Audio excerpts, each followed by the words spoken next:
It's Tuesday, May 5th. Prime Minister Mark Carney is expected to announce Canada's next Governor General today. Who will replace Mary Simon once her term ends this summer?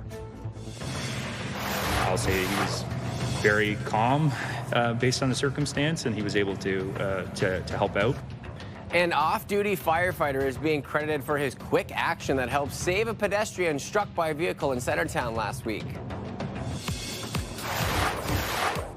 And a new look at center ice at the Canadian Tire Centre as the Ottawa Charge bring their playoff series against Boston back to the capital later this week.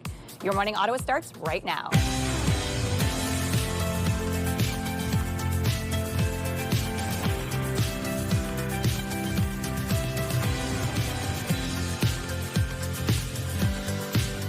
Good morning to you. Come on in. I'm Rosie Edden. Happy Tuesday, everybody. I'm Willie Yellow. And I'm Melissa Lamb. I remember seeing that video yesterday, the Charge at the CTC with the Charge logo at center ice. That just must be so cool for the team to see that video. Probably walk into the arena and just excited for Friday. Yeah. Seeing it live is going to be incredible as well. I can't wait for that.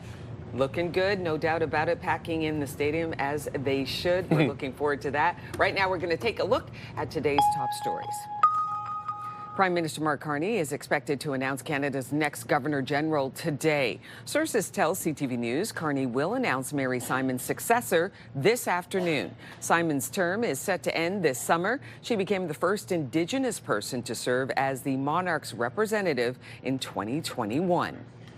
To a CTV News exclusive now, an off-duty Ottawa firefighter is being credited with helping to save the life of a pedestrian that was seriously injured after a collision in Centertown on Friday afternoon. This happened around 4:30 on Friday afternoon at Laurier and O'Connor Streets. A vehicle went up on the sidewalk, striking a man in his 20s and crashing into a building. Jason Murray is also a first aid instructor for the fire service and has been carrying a tourniquet in his backpack for more than a decade. He says he knew he had to act fast. And I told him, I said, I'm a first responder. I'm going to put a tourniquet on your leg to help stop the bleeding. It was cut pretty bad by the glass, and so we used one of those terry cloths to hold pressure on the wound, and I got him to focus on holding that pressure. And I'll say he was very calm based on the circumstance, and he was able to help out. Other people in the area also jumped into action to help Murray grab first aid kits and clothes. Fire crews from a nearby station arrived just 2 minutes after the initial 911 call and provided care until paramedics arrived to take the man to hospital. Thousands of federal public servants will now be required to work in office 5 days a week, as the government says executives must now work on site full-time. As of this week, all executives in the federal public service are required to work on site 5 days per week. The mandate will impact 9,300 executives. The Treasury Board says working together on site is an essential foundation of strong teams, collaboration, and culture needed during this pivotal moment and beyond. As of July 6th, all other federal employees will be required to work in office 4 days a week, up from the current 3 days per week. I rarely personally see, I do interact with people at the office, but it's a very minimal basis. And the majority of my time collaborating with my teammates is just through Teams. I think one thing I'm not for is an umbrella, one-size-fits-all kind of approach to RTO. Many returning to in-office work tell CTV News they have concerns regarding desk space at the office and a lack of available parking. The Public Service Alliance of Canada says it is currently negotiating a new contract for more than 120,000 public servants. The provincial government is making moves to crack down on drug use on transit. The proposed legislation would allow transit special constables to stop people from using drugs with new powers, which include issuing tickets or even making arrests if people refuse to comply. The proposed legislation is still in its early days, and it's not yet clear how special constables would be able to manage this type of task. Earlier this year, Ottawa City Council voted 11-7 to endorse the legislation. Riders have mixed reactions to the idea. That would be a good thing if they can make some difference on that. I don't think that they're equipped with whatever, the knowledge or the training, probably. Like, they have other jobs, and it would be adding to the work that they have without probably proper training. The city's chief safety officer says OC Transpo will go over the legislation and look at what changes will be made here, including training for constables if needed. The federal government has unveiled some major relief for the steel and aluminum sector hit hard by U.S. tariffs. This additional funding will help SMEs like the one we're here face the tariff-related challenges, access the funding they need to make strategic pivots, improve productivity, diversify markets, and stay competitive. It's a $1 billion loan program the government says will help protect workers and ensure companies have the support they need to keep operating. The government also announced an additional $500 million to the already existing Regional Tariff Response Initiative to help small and medium businesses impacted by tariffs. Alberta is one step closer to a referendum over whether or not it should remain a part of Canada. Separatists in the province have submitted tens of thousands of signatures to Elections Alberta. Organizers with the group Stay Free Alberta say they collected more than 300,000 signatures on a petition for a referendum, well over the 178,000 that's required. Once those signatures are verified by Elections Alberta, the province's legislature will review the petition and the government will then bring forward a motion to have the proposal referred to a committee. A separate petition calling for Alberta to remain a part of Canada, led by the province's former deputy premier, acquired more than 456,000 signatures last October. The Canadian government hosted a groundbreaking ceremony Monday, marking the start of construction of the National Monument to Canada's mission in Afghanistan.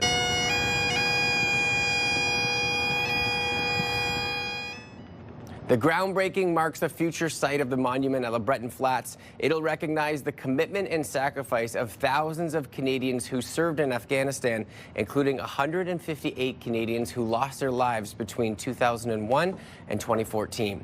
It is expected to be completed in late 2028. Center Ice at the Canadian Tire Centre has a new look as it gets ready to host the Ottawa Charge playoff series against Boston. So the Charge posted this time-lapse video you see here to social media showing the Sens logo being removed from center ice and replaced with the Charge logo. The best of 5 series is currently tied at 1 apiece. Game 3 will be at the CTC Friday night at 7 p.m. Game 4 is Sunday at 3 p.m. How exciting Incredible. is that? Very exciting. They have long stretches between their games, right? Like they played on Saturday and they don't play till Friday. So it's a long time for us to wait and get ready and anticipate a big win. Yeah, sharpen the skills. Yeah, that's right. Yeah, long stretch and then a 5-game series, not a 7 if people are wondering too. So it's a best of 5 as opposed to that 7. So a couple of wins and we could be looking really good. And a fresh new look at the CTC, which is just incredible. They must be so excited. I mean, to see that, that's just incredible. Oh, yeah. Our forecast today, hopefully people will grab their umbrellas this morning. What? I know, it's another day we're going to see some spotty scattered showers. But you know what? Yesterday ended up being beautiful. It was nice and warm. We're going to see a similar day in terms of temperature. 20 degrees is also the high, so we will be above seasonal for this time of the year. And then that sun setting at 8:13 p.m. later on today. So temperatures this morning, not so bad. You'll notice it's quite mild as soon as you head outside. We're already sitting at 15 degrees, believe it or not. That's how warm it is to start off your morning. We're seeing a mix of sun and cloud, and we will get to see that sunshine throughout the morning hours. And as you can see, quite warm across the region. The coolest place is Kingston. Trenton sitting at 11, but still in those double digits. So not a bad start to your morning across the region. A little bit cloudier as we move into the afternoon. So we will see a mix of sun and cloud this morning. That will continue throughout most of the day today. However, there is a chance we could see these spotty showers this morning, about a 40% chance of seeing some spotty showers this morning. And most of the rain, if we get any, will be this afternoon. Between 2 and about 5 p.m., we could see some rain and we could see some thunderstorms during that time as well. So there is a risk of thunderstorms throughout the day ahead, mainly in that late afternoon period when we could see those thunderstorms. And then it will continue to rain overnight tonight and into your early morning hours tomorrow before it clears up around noon hour tomorrow. So most of the heavy rain happening late this afternoon into your overnight and early tomorrow morning. So if you need to do any outdoor errands, it's best to do it this morning when we will see that sunshine and just a slim chance of some scattered showers. And our winds today, it will be another day a little bit windier. Southwest winds still gusting 20 up to 60 kilometers an hour. So we could see some stronger winds. You could see that orange and red on your screen. That's when we will see some more intense wind gusts, and it's likely more this afternoon than it is throughout your morning hours. Temperatures today very warm though. 20 degrees is the high. Again, risk of those thunderstorms into the afternoon. 20 for Kemptville, 18 in Brockville, Cornwall. Mild across the region, really, really warm. 17 degrees in the valley, 16 for Bancroft. Trenton sitting at 17 as well, same with in Petawawa. 20 is their daytime high in Gatineau. And everybody going to kind of see this risk of thunderstorms except for the valley. Likely just some scattered showers for today. Overall, the 7-day forecast is looking a little bit cool as we head into tomorrow. 20 degrees is the high for today. 5 is the overnight low. We could see 2 to 4 millimeters of rain. Again, those thunderstorms into the afternoon. Showers overnight and early tomorrow morning. So tomorrow morning will start off wet, but around noon hour is when skies will begin to clear. A little bit cooler, high of only 11 degrees.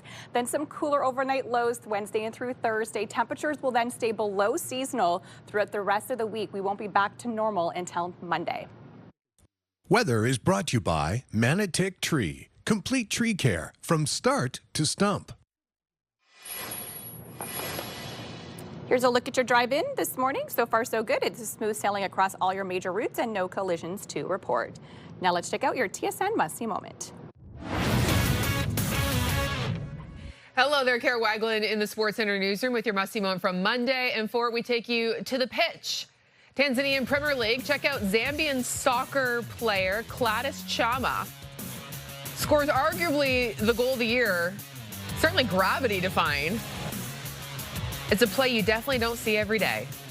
And that's why it's earned the must-see moment from Monday. And the celebration ain't too bad either. Coming up tonight on TSN, we've got second-round action from the NBA playoffs. It's Game 1 between the Lakers and Thunder. LeBron James taking on Canadian Shai Gilgeous-Alexander, and it all gets underway at 8:30 p.m. Eastern across the TSN network. That's all for now from SportsCenter. Have a great day.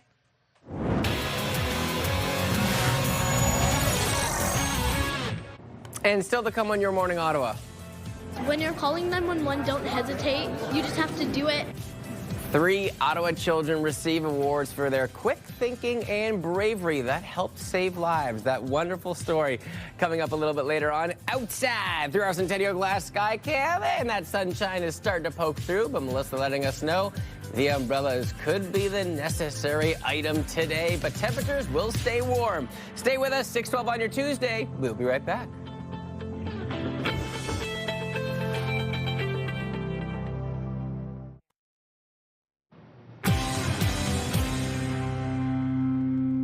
.14, welcome back. Here are the big stories we are following today on Your Morning Ottawa. Prime Minister Mark Carney is expected to announce Canada's next Governor General today. An Ottawa firefighter is being praised for his quick action after he helped save a pedestrian who had been struck by a vehicle in Centertown last week. And crews have broken ground on a new monument dedicated to the Canadians lost during the mission in Afghanistan. Your full newscast in 15 minutes, but first, a check on the forecast. All right, let's take a look at what we got through the day today. Temperatures not cool whatsoever, but still needing the umbrellas as the chance for some precipitation continues through the morning, and then maybe seeing a thunderstorm this afternoon climbing all the way up to 20 degrees. And looking at the long range, it doesn't look like these temperatures will stay this warm, especially overnight. Melissa breaks it all down in the full forecast coming up, which we'll bring to you later on. Let's take a peek at your roads on your Tuesday morning. 6:15, everything smooth sailing, and that sunshine is starting to poke through.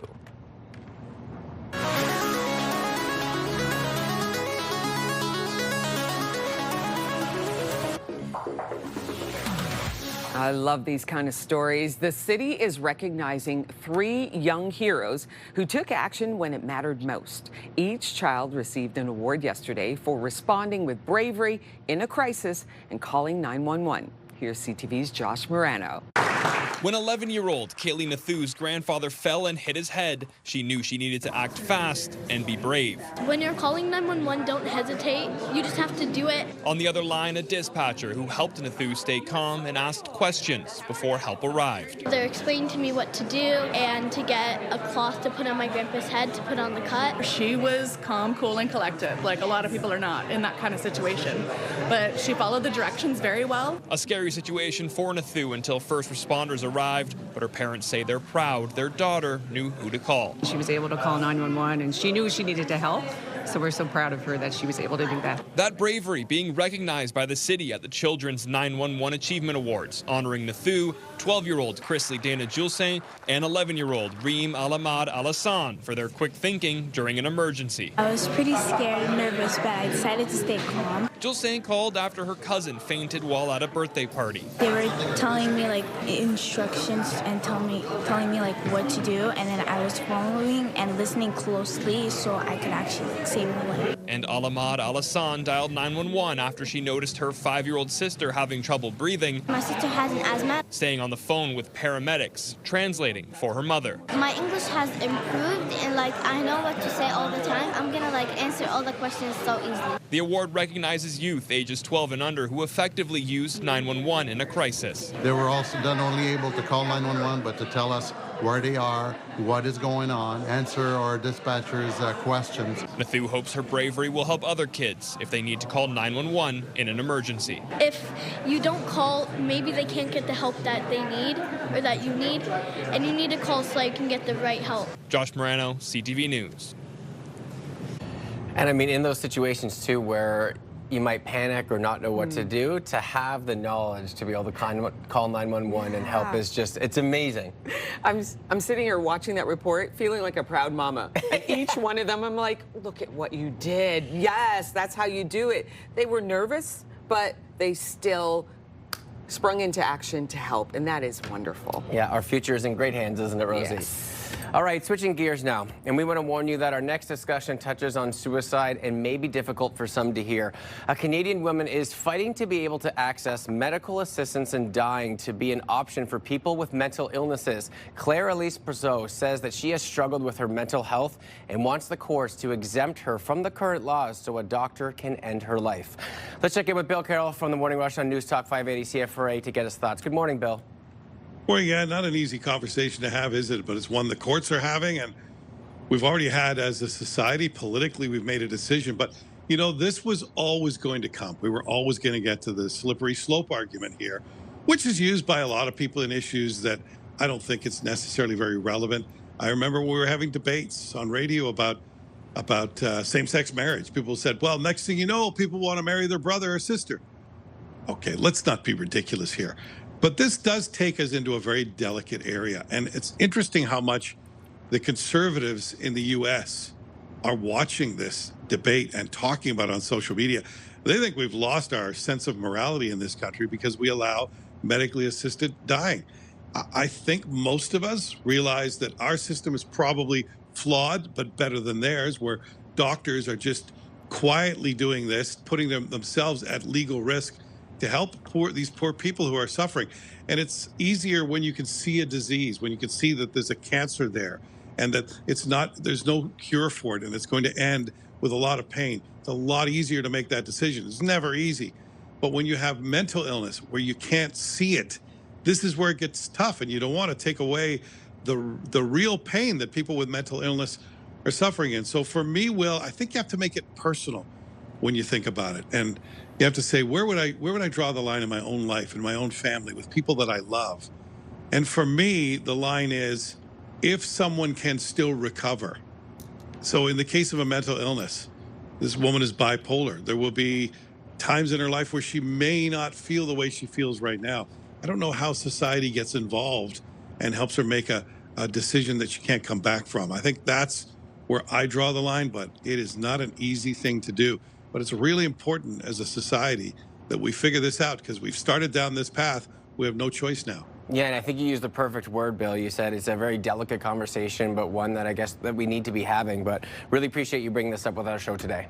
Okay, you guys have a good day. You as well, Bill. And remember, you can listen to the Morning Rush with Bill Carroll on News Talk 580 CFRA weekdays from 6 till 10 a.m. And if you are struggling, we want to remind you that you can call Canada's National Suicide Crisis Line at any time at 988.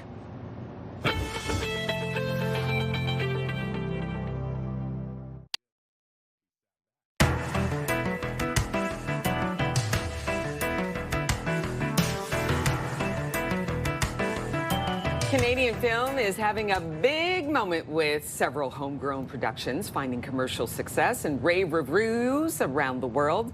Coming up later this morning, we're going to introduce you to a Canadian filmmaker, Chandler Levac, whose new film, Mile End Kicks, is about a young music writer in Montreal, and I love, love, love this film. So today, On Your Morning Ottawa, we are asking you, what's your favorite Canadian movie? Let us know your thoughts. Email us at yourmorningottawa@ctv.ca.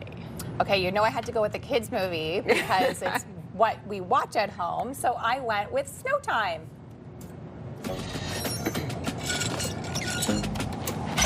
Report, soldier. What do you see? Big fort, General? Stand back, everyone. Here comes the battering ram. Jockey!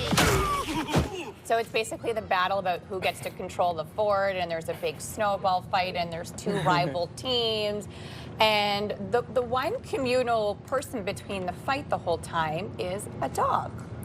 And so this big battle happens, and then something happens to the poor dog. And then the kids realize that they shouldn't be fighting. They should be all playing together. You know, there was great moral lessons to be learned, but I just love that it was so Canadian in terms of like a snowball fight, a snow fort. You know, there's some lessons to be learned. Sandra Oh is actually one of the voices, one of the characters. So I just thought it's like a good Canadian show, that movie that most people should watch. And I mean, come on, snow forts. I mean, that just brings me back to the elementary day recess times. A small town in Quebec. It's just, it's so Canadian. I love it. All right, all right. You talked about that before, and I loved it. I go, I want to see that movie. Yes. I just want to see it. Yeah. Okay, my favorite Canadian movie, 40 Acres. I know it's been hard on you. Takes hard work to survive. I got the 24 to Freeman Line. You copy? Oh my goodness, 40 Acres. It's a post-apocalyptic film starring Danielle Detweiler, and it's directed and written by R.T. Thorne. He's a Canadian, born in Calgary, grew up and started off in the music video world, making videos for Drake and Snoop Dogg. And then he migrated, made a YA sci-fi series. And then this is his directorial feature debut. And it is such a build. It is a psychological thriller. He's such a dynamic storyteller. So this family, because you know what, the world has kind of ended, so they moved to Canada. They're from the U.S. They moved to Canada, formed this compound because there's not a lot of food around, right? And the matriarch, builds this safe place for people to live and grow food. And then, of course, all these people come into the fold and try and take what they have. It is such a good movie. It's on Crave right now. R.T. Thorne, an amazing talent. Okay, that's all I'm going to say. I don't know, it doesn't really sound like you like it that. A lot of passion. When Rosie speaks about art and movies, you just get lost. Like, I even forgot what mine was because I was over into yours. I went on long, sorry about that. But of course, between the three of us, they're all very different. So I went the other direction, and I went with Goon. It's like Ronnie Hortense is looking for a little spark to ignite his team. You're not here to play hockey. You're here to fight.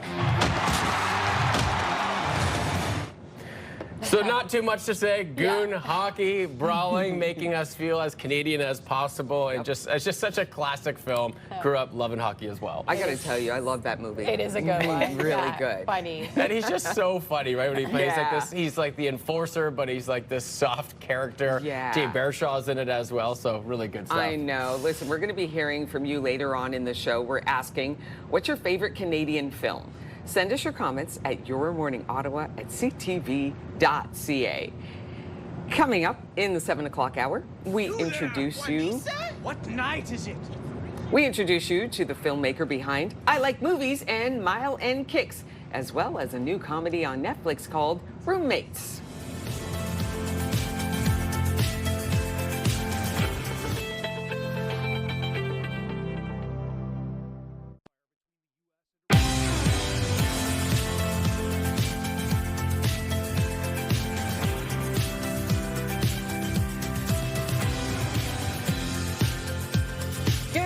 Just after 6:30, welcome. I'm Rosie Edda. I'm Will Aiello. I'm Melissa Lamb, and it's a nice mild start to our morning. We're already in the double digits, believe it or not, which is great to see. Going to change though.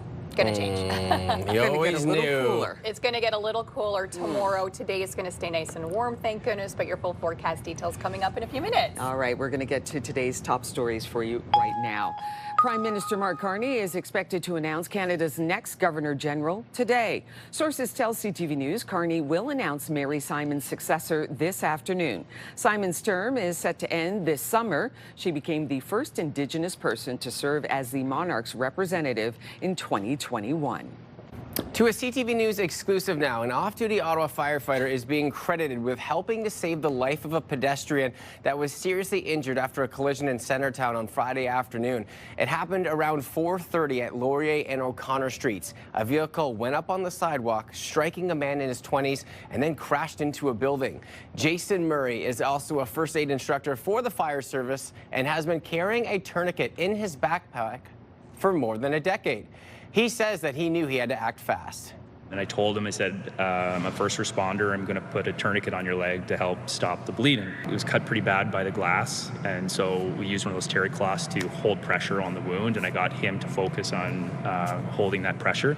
And I'll say he was very calm based on the circumstance. And he was able to help out. Other people in the area also jumped into action to help Murray grab first aid kits and clothes. Fire crews from nearby stations arrived 2 minutes after the initial 911 call and provided care until paramedics arrived to take the man to hospital. Thousands of federal public servants will now be required to work in office 5 days a week, as the government says executives must now work on site full time. The mandate will impact 9,300 executives. The Treasury Board says working together on site is an essential foundation of strong teams, collaboration, and culture needed during this pivotal moment and beyond. As of July 6th, all other federal employees will be required to work in the office 4 days a week, up from the current 3 days per week. I rarely personally see, I do interact with people at the office, but it's a very minimal basis. And the majority of my time collaborating with my teammates is just through Teams. I think one thing I'm not for is an umbrella, one-size-fits-all kind of approach to RTO. Many returning to in-office work tell CTV News they have concerns regarding desk space and the office and a lack of available parking. The Public Service Alliance of Canada says it is currently negotiating a new contract for more than 120,000 public servants. The provincial government is making moves to crack down on drug use on transit. The proposed legislation would allow transit special constables to stop people from using drugs with new powers, which include issuing tickets or even making arrests if people refuse to comply. The proposed legislation is still in its early days, and it's not yet clear how special constables would be able to manage this type of task. Earlier in the year, Ottawa City Council voted 11-7 to endorse the legislation that riders now have mixed reactions about. That would be a good thing if they can make some difference on that. I don't think that they're equipped with whatever, the knowledge or the training probably. They have other jobs, and it would be adding to the work that they have without probably proper training.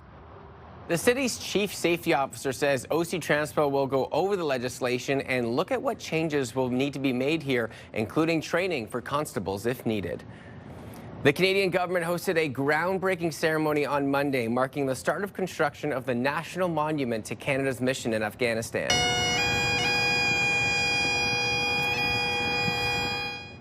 This marks the future site of the monument at Le Breton Flats.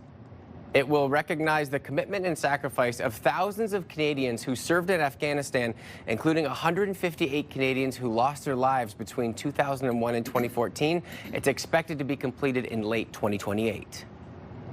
The Ottawa Titans are getting set for their new season, starting with the sold-out home opener on Friday. Last year, 100,000 people came through the doors, and we really felt that there was enough buy-in that, this was the right time to really stress that baseball is back in Ottawa, and it's not just here to stay, but it really is in full swing, and you need to be a part of it. This will be the first time the stadium has sold out since 2002. The Titans are also planning new promotions, themed games, and fan experiences for the upcoming upcoming season.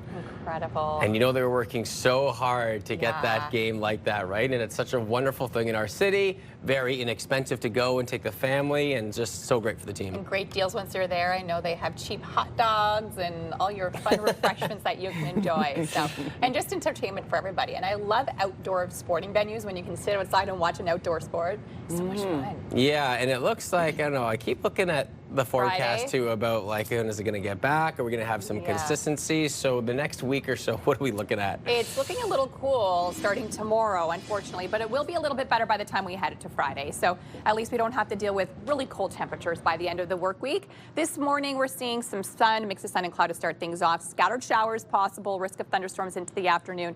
And this week will start to be a little bit cool starting tomorrow, unfortunately. Temps this morning already very warm. We're sitting at 15 degrees to start off your day. We are getting to see a mix of sun and cloud out there already this hour, and you can see very warm across the region. Our coolest places are 11 degrees with Trenton and Kingston, and that's still very warm to start off your morning at this time of the year. So we are expecting a mix of sun and cloud this morning. We will get to see that sunshine over the next few hours, and there is a chance, a slim chance of some scattered showers this morning into your early afternoon, but the real risk is late this afternoon. Starting after 2 o'clock, that's when we could start to see some thunderstorms in the forecast for us.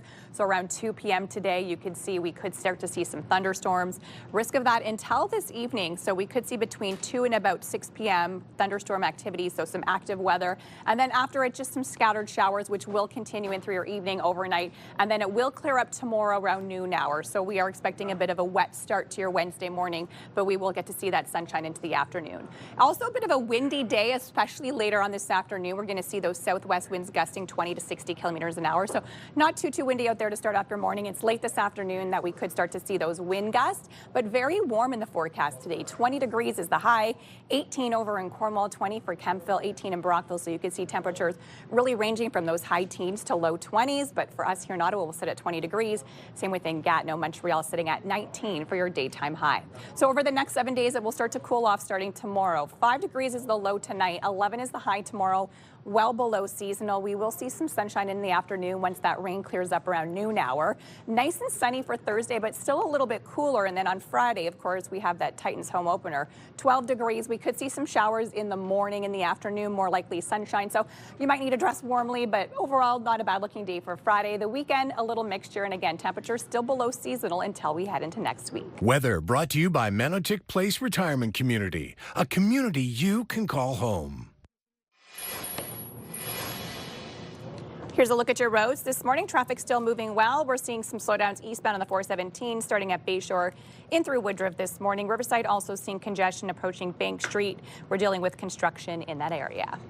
Traffic brought to you by Presler Injury Lawyers, 1-800-JUSTICE.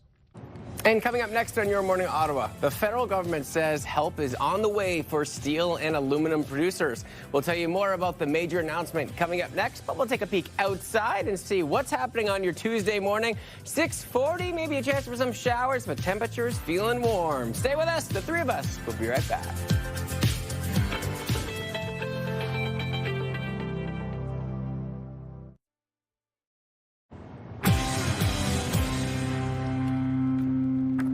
Welcome back, everybody. Here are some of the top stories that we're following today on the show. Prime Minister Mark Carney is expected to announce Canada's next Governor General later this afternoon.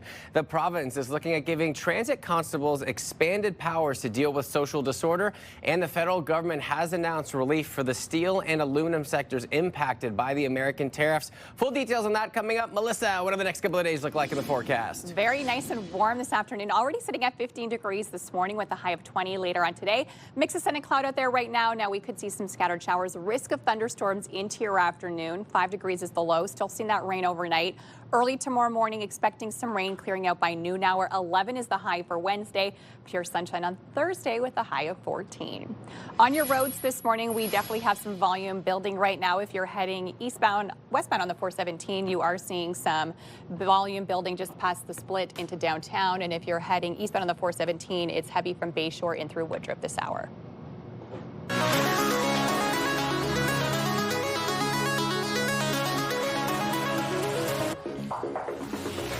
The federal government says help is on the way for steel and aluminum producers. It's launching a $1 billion loan program for businesses hurt by President Trump's tariffs. CTV's Mike Couture has more on how the loan will work and who will benefit.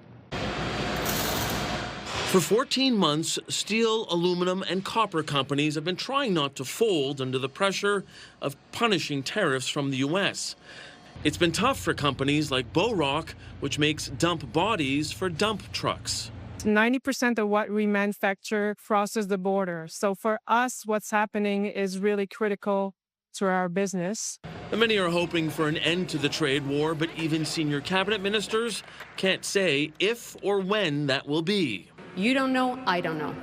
So this is not up to us to answer that question because these decisions will be taken south of our border. It's why the federal government is announcing a new $1 billion loan program for companies affected by the tariffs.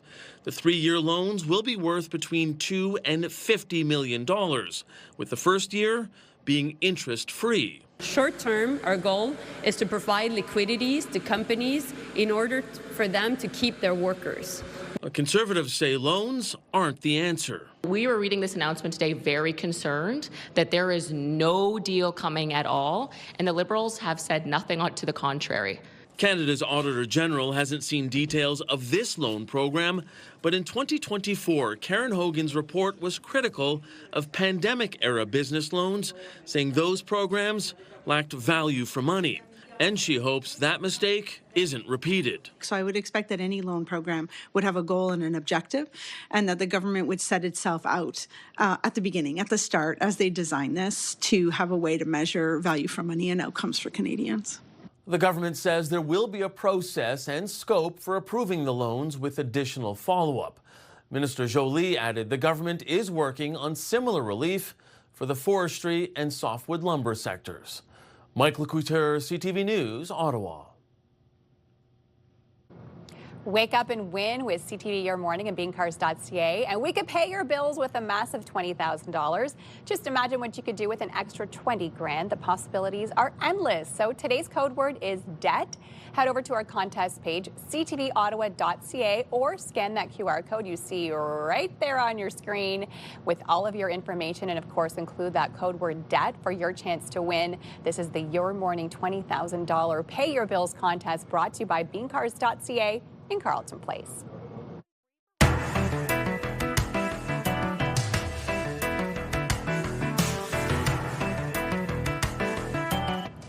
Coming up later this morning, we're going to introduce you to a Canadian filmmaker, Chandler Levac. She is on the rise. Her new film, Mile End Kicks, is getting rave reviews and is currently playing at Bytown, and it will play at Mayfair Theatre in the next coming week. So today on Your Morning Ottawa, we asked you, what's your favorite Canadian movie? And here's what some of you had to say. All right, Pamela says my favorite Canadian film is Young Blood, the original movie. I even had cousins in the hockey arena as extras. That's fun. I love that. Carrie says, I love Bon Cop, Bad Cop. Yes. It's got that ridiculous Canadian humor, and Colm Fiore is your Canadian icon. Very, very true. That was a great movie. In fact, I had that on my, it's way up on the top of my list, Bon Cop, Bad Cop, because it's done, it's bilingual. It's done in French and English, and it's done in such a seamless way. And it's like, yeah, that's right. You know, we're here in Canada. We can understand the two. Absolutely. It was fun. It was a like great movie. And you know what? I think we should keep this conversation going. We are asking, what's your favorite Canadian film? Send us your comments at yourmorningottawa@ctv.ca. And coming up next on Your Morning Ottawa, the costumes and the controversy at the annual Met Gala supporting the Metropolitan Museum of Art's Costume Institute. We'll bring you that story and so much more just ahead.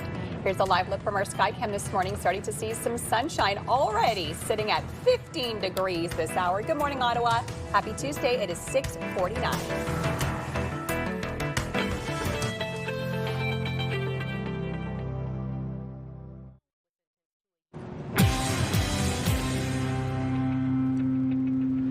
It is time now for your morning fix, and of course the biggest names in Hollywood and fashion were out and about last night for the annual Met Gala at the Metropolitan Museum of Art in New York.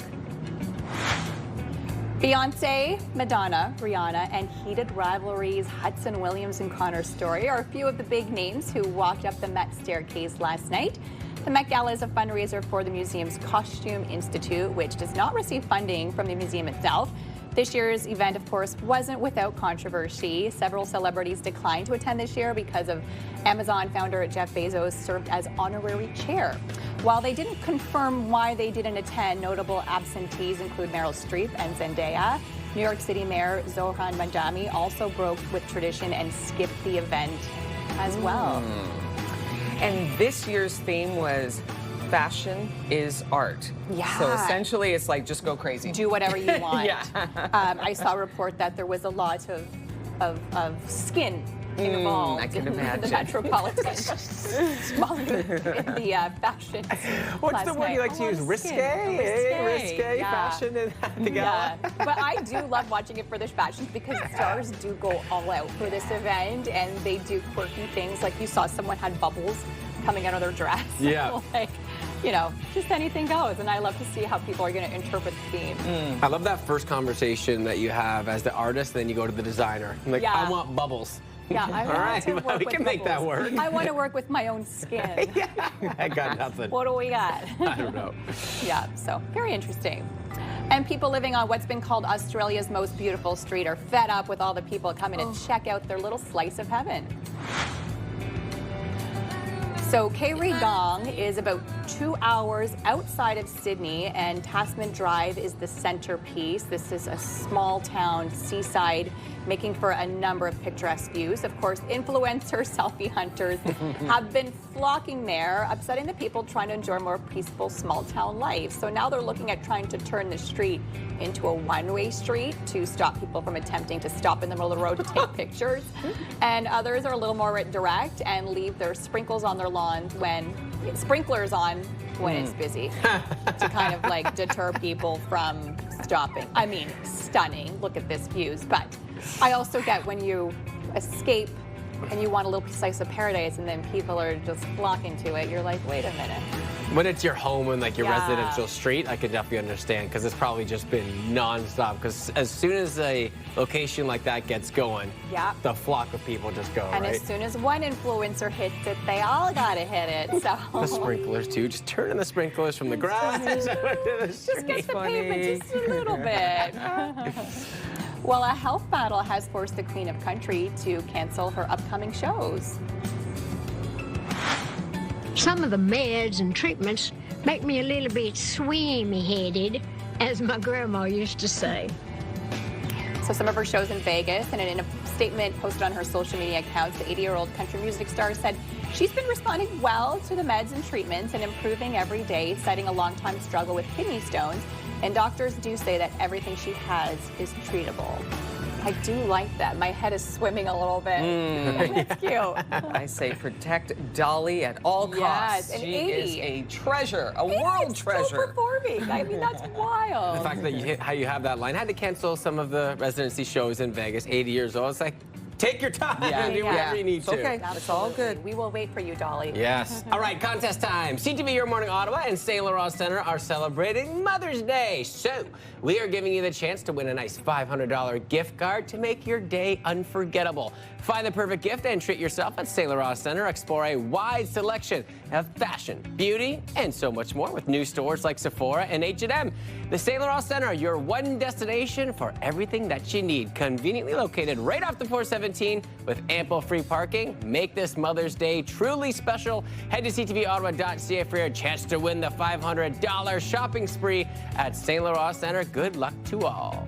Here's a live look through our Centennial Glass Sky Cam. It's going to be a mild day, but Melissa says we're going to need the umbrella. We've got a few showers on the way.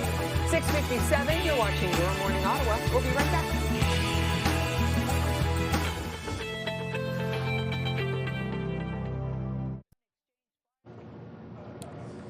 It's Tuesday, May 5th. Prime Minister Mark Carney is expected to announce Canada's next Governor General today. Who will replace Mary Simon once her term ends this summer? I'll say he's very calm based on the circumstance, and he was able to help out. Quick legislation that helped save a pedestrian struck by a vehicle in Centertown last week. Montreal, the most exciting place for indie rock.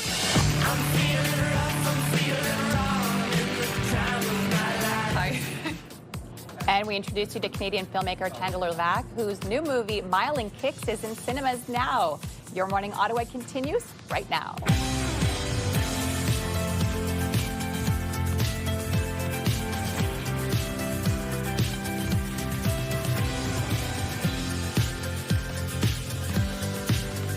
It is Tuesday morning. Hopefully your coffee is hot or your tea is hot. Come on in. I'm Rosie Edda. I'm Will Yellow. And I'm Melissa Lamb. And I know that it might be getting a little bit warmer and then a little bit cooler. And there's one thing that maybe we forget about each and every time.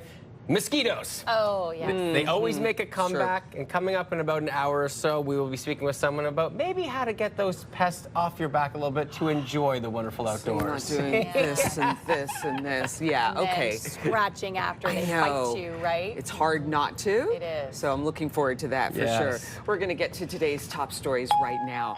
Prime Minister Mark Carney is expected to announce Canada's next Governor General today. Sources tell CTV News Carney will announce Mary Simon's successor this afternoon. Simon's term is set to end this summer. She became the first Indigenous person to serve as the monarch's representative in 2021. To a CTV News exclusive now, an off-duty Ottawa firefighter is being credited with helping to save the life of a pedestrian that was seriously injured after a collision in Centertown on Friday afternoon.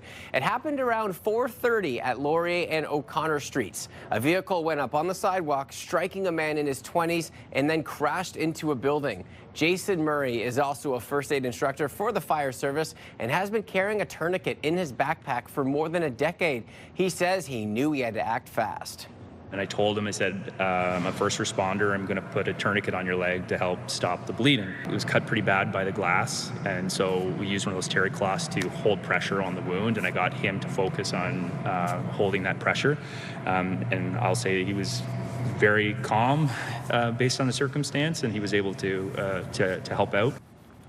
Other people in the area also jumped into action to help Murray grab first aid kits and cloths. Fire crews from nearby stations arrived 2 minutes after that initial 911 call and provided care until paramedics arrived to take the man to hospital.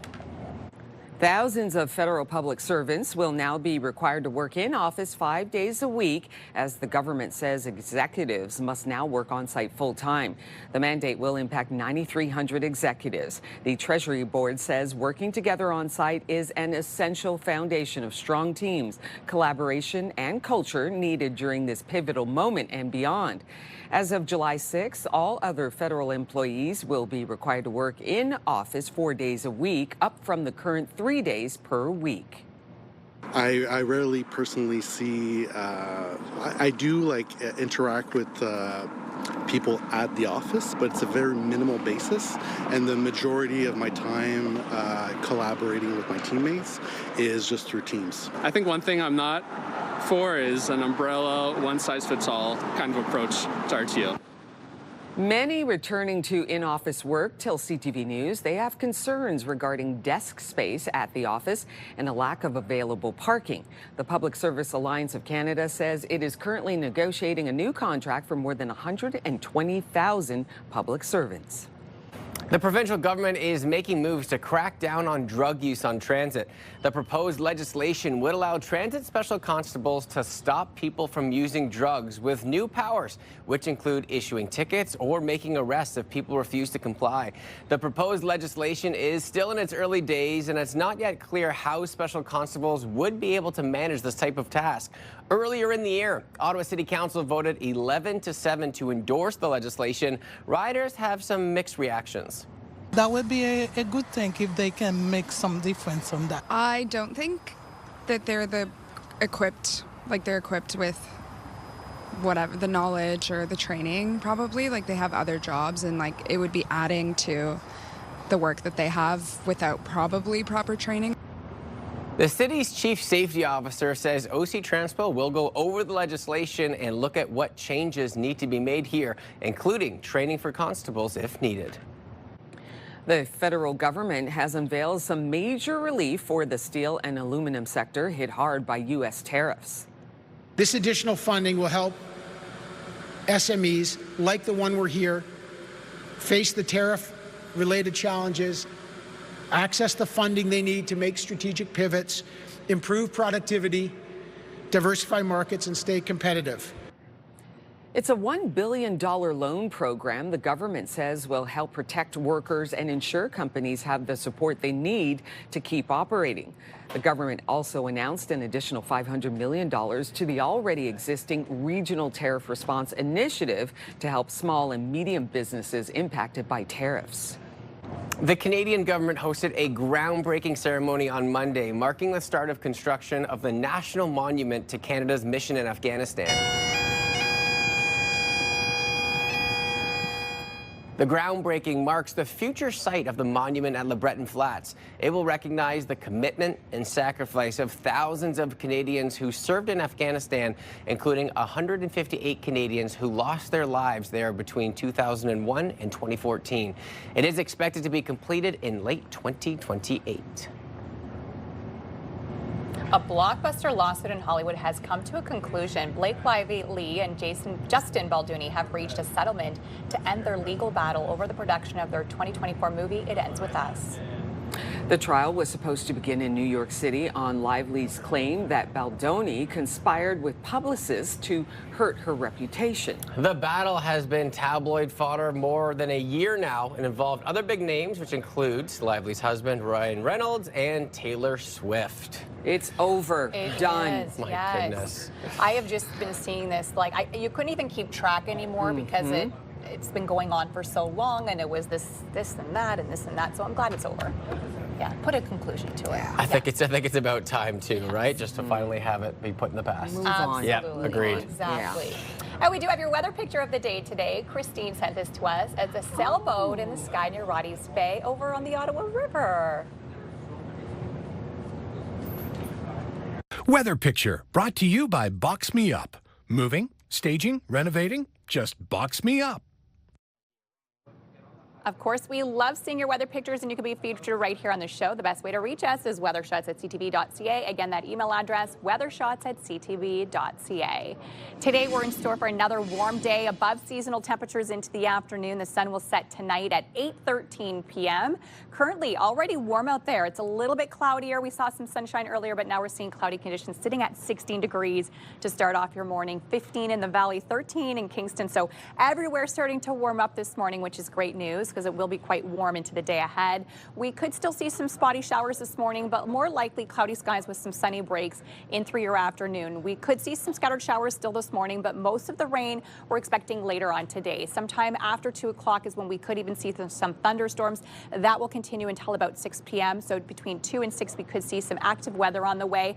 And then after that, just some rain. We are expecting showers overnight and in through your early morning hours tomorrow. Skies should clear up around noon hour tomorrow, making way for some sunshine, but we do have more spotty showers as we head towards the end of the work week. Winds as well today, not so bad this morning, but it will be a little bit gustier and through the day ahead. Southwest winds gusting 20 up to 60 kilometers an hour, so a little bit windier later on in the afternoon. But a daytime high of 20 degrees today, and we will see everything, a mix of sun and cloud, and again, some spotty showers, but most of that rain happening late this afternoon. Warm across the region, similar to us here in Ottawa, 20 degrees for us, same within Kemptville, 18 for Brockville, Cornwall. Today, the Valley will sit at 17, so everywhere above seasonal temperatures, which is great news into the afternoon. 20 degrees over in Gatineau through your daytime high.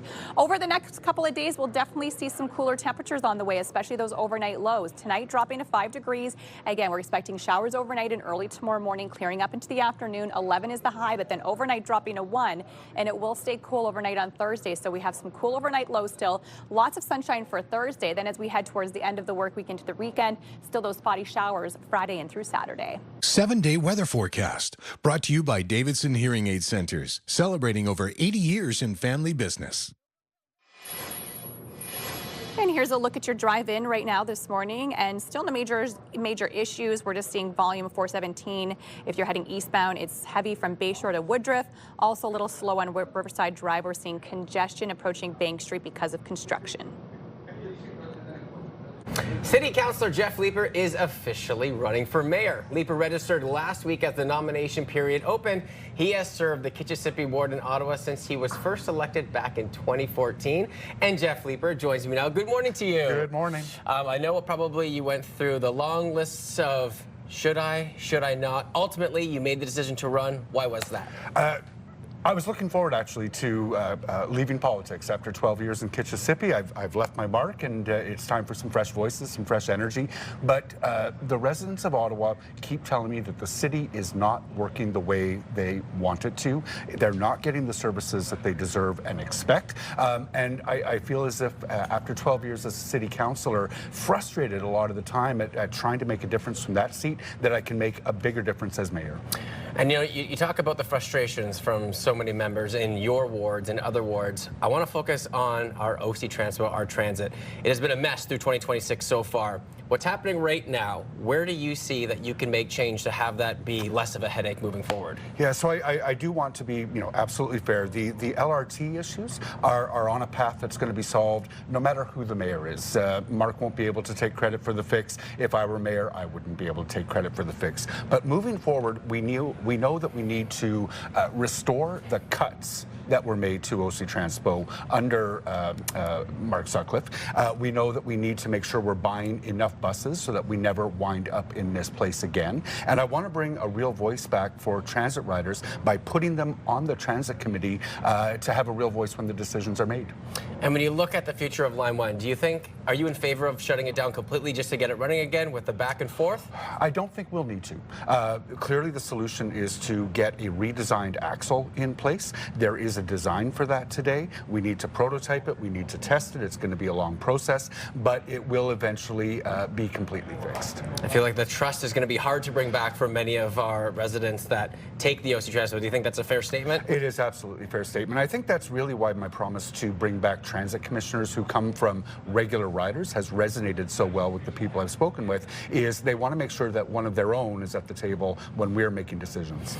Another concern, and we talk about it a lot on the show, is the safety that people have of coming to our downtown areas. How do you expect to improve that if you were elected mayor? So a lot of the safety issues are tied to the opioid crisis. There is an anchor program that you've probably talked a lot about on this show, outreach services. That is going to be important to spread citywide, and that is my commitment. One of the dynamics that we're seeing is that with a lot of police presence in the market, with a lot of activity in the market, it pushes it to other neighborhoods like Centertown. Ultimately, the answer is going to have to be more supportive housing, getting people into, put a roof over their house with the services they need, so we don't have the security problems that we're experiencing right now. And you talked about supportive housing, and that's actually a part of your plan. Can you touch on a little bit about that? Yeah, so supportive housing is housing in which people who have, really complex needs are able to live with supports, whether that is social workers or whether that's medical care, things like that. My platform would see us build 1,500 not-for-profit units a year for the course of my term, and I want to see a heavier investment in supportive housing. It is something that is achievable. We can get as much supportive housing built as we need over the, call it the midterm, but we have to demonstrate some leadership to do it, and we can't just rely on other levels of government to hopefully fund that strategy. Since being elected in 2014, you've obviously learned so much through things that worked, through things that didn't work. How is that experience going to help you move forward, and how are you going to get people's votes on what you've accomplished so far? Yeah, so I've got a really proud record in Kitchissippi. I think that the neighborhood is a better place to live than when I first got elected, and that's a really good feeling for me as a city councillor, to leave the ward as one that I love even more than I did on the day that I got elected. The key things are to work well with the rest of our city council colleagues, and then to work well with staff, and to really one of the key frustrations we have is the underinvestment in the services. So the garbage is not being picked up in the parks as often as it should be. It's harder to get a bylaw officer to respond to a call. We need to respond to the need for investment in our basic services that make the city work. Jeff Leeper, especially at this time, where residents are a little bit frustrated with what's been going on. He's running for mayor, folks. Thank you for joining us this morning. Thank you very much. All right, still to come on Your Morning Ottawa, we introduce you to a filmmaker, Chandler Levac, whose new movie, Mile and Kicks, is getting rave reviews and racking up impressive box office numbers. Rosie has that exciting conversation coming up. Outside, there are Centennial Glass Sky Cam. No rain yet, but Melissa letting us know it could be on the way, potentially bringing some storms. Stay with us, friends. 7:15 on your Tuesday. We'll be right back.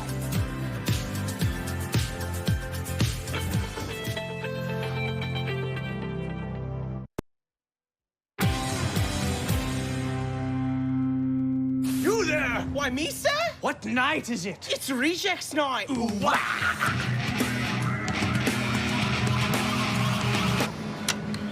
Lawrence? That's a clip from I Like Movies, the 2022 directorial debut from Canadian writer-director Chandler Levac. The surprise indie favorite at the Toronto International Film Festival about a self-obsessed, socially awkward cinephile teen was no fluke. Fast forward to the present, and Chandler has a couple more hit movies in her portfolio. Mile and Kicks in theaters now, and Roommates streaming on Netflix. And Chandler joins me now. Good morning to you, Chandler. Good morning. How are you? I'm doing great. It makes me smile when I see that clip from I Like Movies. Really, a lot of your work just makes me smile. It makes me think. Now, you crafted stories about layered, imperfect characters that really resonate strongly with theater goers. Tell us about Mile and Kicks, that movie that's out in theaters right now.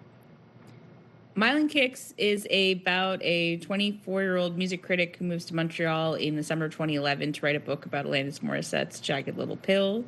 And instead of writing her book, she becomes kind of romantically entangled with two guys in the same struggling indie rock band.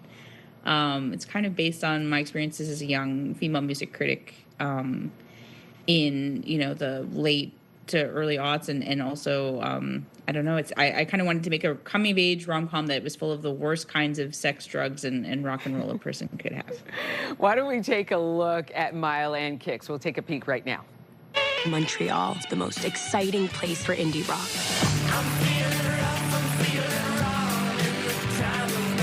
Hi. Salut. There's a party tonight. You should come. Okay, so you said in many interviews, and you just alluded to it now when you were describing Mile and Kicks, that the main character, Grace, is loosely based on you. So did you have any reservations sharing an important part of your life with a wide audience? Yeah, well, she has clear glasses and I have different glasses, so that helps a lot. But I mean, yeah, I did, but I don't know. I think for me, filmmaking, I find it very therapeutic, and it's a way to sort of process things that have happened to me, and I don't know. I need to make art about my experiences to understand it. So I think just the kind of collaboration that I got to have with the filmmaking communities, both in Toronto and Quebec, was really wonderful, and the story became a lot more universal as well as specific when I got to collaborate with all these people who had their own experiences in the Mile End that were very formative to them in their adolescence as well. So Chandler, the movie is gathering such positive buzz. Bytown Cinema right here in Ottawa is #3 for ticket sales, Mile and Kicks. Great. Isn't that amazing? Now, the city is showing your work a lot of love, and indeed the country and North America is enjoying your film as evidence of over $500,000 in box office returns since its April 17th release. So how does the talk of box office returns affect you as an artist? Well, first of all, I love the Bytown Cinema. Yes. I had one of the nicest experiences seeing a movie there a couple years ago, and I think that cinema is incredible. So I'm very honored. Yeah, I mean it's a precarious time for indie filmmakers. The fact that this movie is being shown theatrically at all is kind of a miracle. And so you just kind of hope against a wing and a prayer that people are going to want to come out and see a Canadian indie at their multiplex. But I think we're seeing such an incredible time for Canadian film. I mean, every year we do, but feels like this kind of season, especially with the success of films like Sophie Rambari's Blue Heron and Nirvana, The Band, The Show, the movie by Matt Johnson, and Grace Golowicki's Dead Lover, that people are really turning out to see indie Canadian cinema, and that makes me really excited and proud of the community that I'm a part of. Chandler, are you taking a moment to absorb and enjoy all this success? I don't know. I'm such a neurotic person. I'm really happy to be at my dad's house in Burlington, Ontario right now, just kind of maxing and relaxing. That is a wonderful thing to do. Listen, thank you so much for your time, Chandler. And we're really glad and looking forward to what you will do next. Thank you so much, Chandler. Thank you. You can catch Mile and Kicks at Bytown Cinema. Check out their website for showtimes, bytown.ca. Thanks, Rosie. Well, last year, Quick Start Early Intervention for Autism was able to fund 100 diagnostic assessments for children under the age of 24 months, allowing them to access free parenting coaching programs. They can't offer this without the help of the community. Suzanne Jacobson is the founder and president of Quick Start, and she joins us this morning to tell us a little bit more about what they do. Good morning to you. Good morning, Will. I think this is such a wonderful program that you're bringing into the community. Tell me a little bit about what your mission statement is.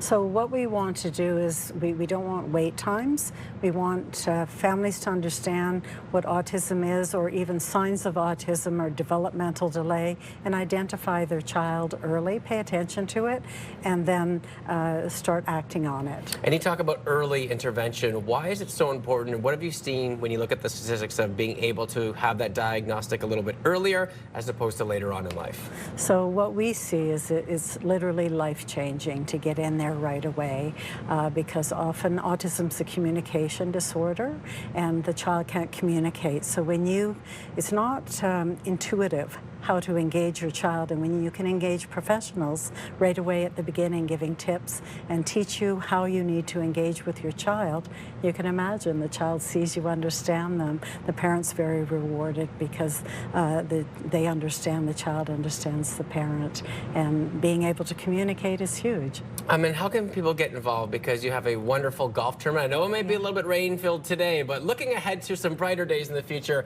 tell me about that charity that's happening. Yeah, so we have on the Monday, the 15th of June, it's our 13th year at Camelot Golf and Country Club, a private golf course, so it's a great opportunity to play on their golf course. It overlooks the Ottawa River. It's just gorgeous there. And Camelot has chosen us as their charity of choice. This is our 13th year with them, and we have raised over $1 million during that time to be able to help the families. That's so amazing. And you know, people can sign up to get involved to really help what you're trying to accomplish. When you look at the last few years, let's take it back to 5-10 years ago up to this point, where are you seeing the demand continue to rise from? So the demand is when a parent's concerned about their child, the system's very complex and hard to navigate and get through. There's long wait times. It's a 2-year wait for a diagnostic assessment, way, way too long. And so what we want to do is help. We want to have the parent contact us, let us know what their concerns are, and then we, if we can, we will fund the diagnostic assessment. We're not a government-funded agency. All our funding comes from fundraising and grants. Important information. Suzanne, I want to thank you for coming on and sharing that with us today, especially given the need for what you've seen over the last little while. So please give us a call, sign up. We're nearing full, but we have sponsorships, and we'd love to have you come join us. And it's a wonderful course. Thanks so much for your time today. Okay, thank you for having me on. Appreciate it. Melissa, over to you. Well, happening today, a group of mortgage professionals from across the country are meeting with MPs on the Hill discussing important matters related to mortgages and affordability. We'll hear from them coming up next. Our guests are standing by in the Your Morning Ottawa Lazy Boy Lounge.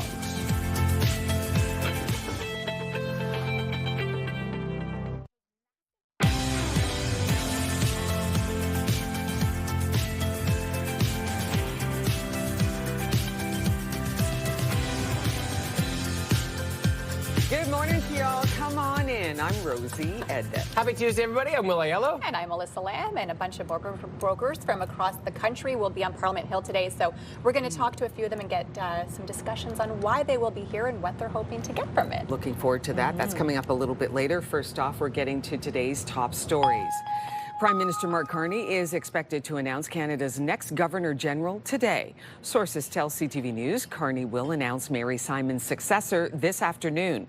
Simon's term is set to end this summer. She became the first Indigenous person to serve as the monarch's representative in 2021. To a CTV News exclusive now, an off-duty Ottawa firefighter is being credited with helping to save the life of a pedestrian that was seriously injured after a collision in Centertown on Friday afternoon. This happened around 4:30 p.m. at Laurier and O'Connor Streets. A vehicle went up on the sidewalk, striking a man in his 20s, and then crashed into a building. Jason Murray is also a first aid instructor for the fire service and has been carrying a tourniquet in his backpack for more than a decade. He says he knew he had to act fast. And I told him, I said, I'm a first responder. I'm going to put a tourniquet on your leg to help stop the bleeding. It was cut pretty bad by the glass. And so we used one of those terry cloths to hold pressure on the wound. And I got him to focus on holding that pressure. And I'll say he was very calm based on the circumstance. And he was able to help out. Other people in the area also jumped into action to help Murray grab first aid kits and cloths. Fire crews from nearby stations arrived 2 minutes after the initial 911 call and provided care until paramedics arrived to take the man to hospital. Thousands of federal public servants will now be required to work in office 5 days a week as the government says executives must now work on site full time. The mandate will impact 9,300 executives. The Treasury Board says working together on site is an essential foundation of strong teams, collaboration, and culture needed during this pivotal moment and beyond. As of July 6th, all other federal employees will be required to work in the office 4 days a week, up from the current 3 days per week. I rarely personally see, I do interact with people at the office, but it's a very minimal basis. And the majority of my time collaborating with my teammates is just through Teams. I think one thing I'm not for is an umbrella, one-size-fits-all kind of approach to RTO. Many returning to in-office work tell CTV News they have concerns regarding desk space at the office and a lack of available parking.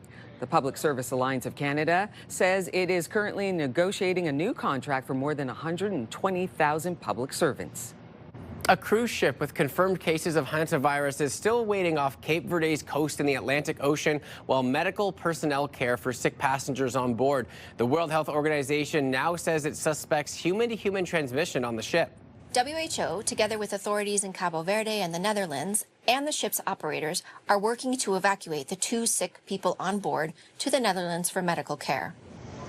The WHO says there are 7 cases of the hantavirus. 2 cases have been confirmed and 5 more are suspected at this time. The cruise ship set off from Argentina in March, and the World Health Organization says that they have been told that there are no rats on board the ship and believe people were infected before joining the cruise. Passengers stuck on board are describing a harrowing experience while they wait for updates. I am currently on board the MV Hondius. And what's happening right now is very real for all of us here. We're not just a story. We're not just headlines. We're people. Deck 4 is where the lobby is. There are 147 passengers and crew on board, including 4 Canadians. Officials in Cape Verde have told the ship to stay at sea as a precaution, but the plan is for it to continue to the Canary Islands. The federal government has unveiled some major relief for the steel and aluminum sector hit hard by U.S. tariffs. This additional funding will help SMEs like the one we're here face the tariff-related challenges, access the funding they need to make strategic pivots, improve productivity, diversify markets, and stay competitive. It's a $1 billion loan program the government says will help protect workers and ensure companies have the support they need to keep operating. The government also announced an additional $500 million to the already existing Regional Tariff Response Initiative to help small and medium businesses impacted by tariffs. The provincial government is making moves to crack down on drug use on transit. The proposed legislation would allow transit special constables to stop people from using drugs with new powers, including issuing tickets or making arrests if people refuse to comply. The plan is still in its early days, and it's not yet clear how special constables would be able to manage this type of task. Earlier in the year, Ottawa City Council voted 11-7 to endorse the legislation. Riders have mixed reviews. That would be a good thing if they can make some difference on that. I don't think that they're equipped with whatever, the knowledge or the training probably. Like they have other jobs, and like it would be adding to the work that they have without probably proper training. The city's chief safety officer says OC Transpo will go over the legislation and look at what changes will need to be made here, including training for those constables if necessary.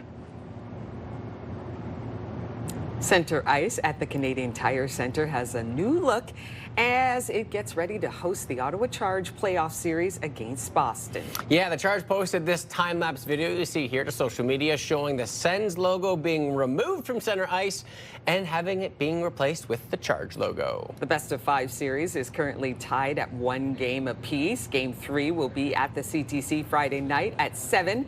Game 4 is Sunday afternoon at 3.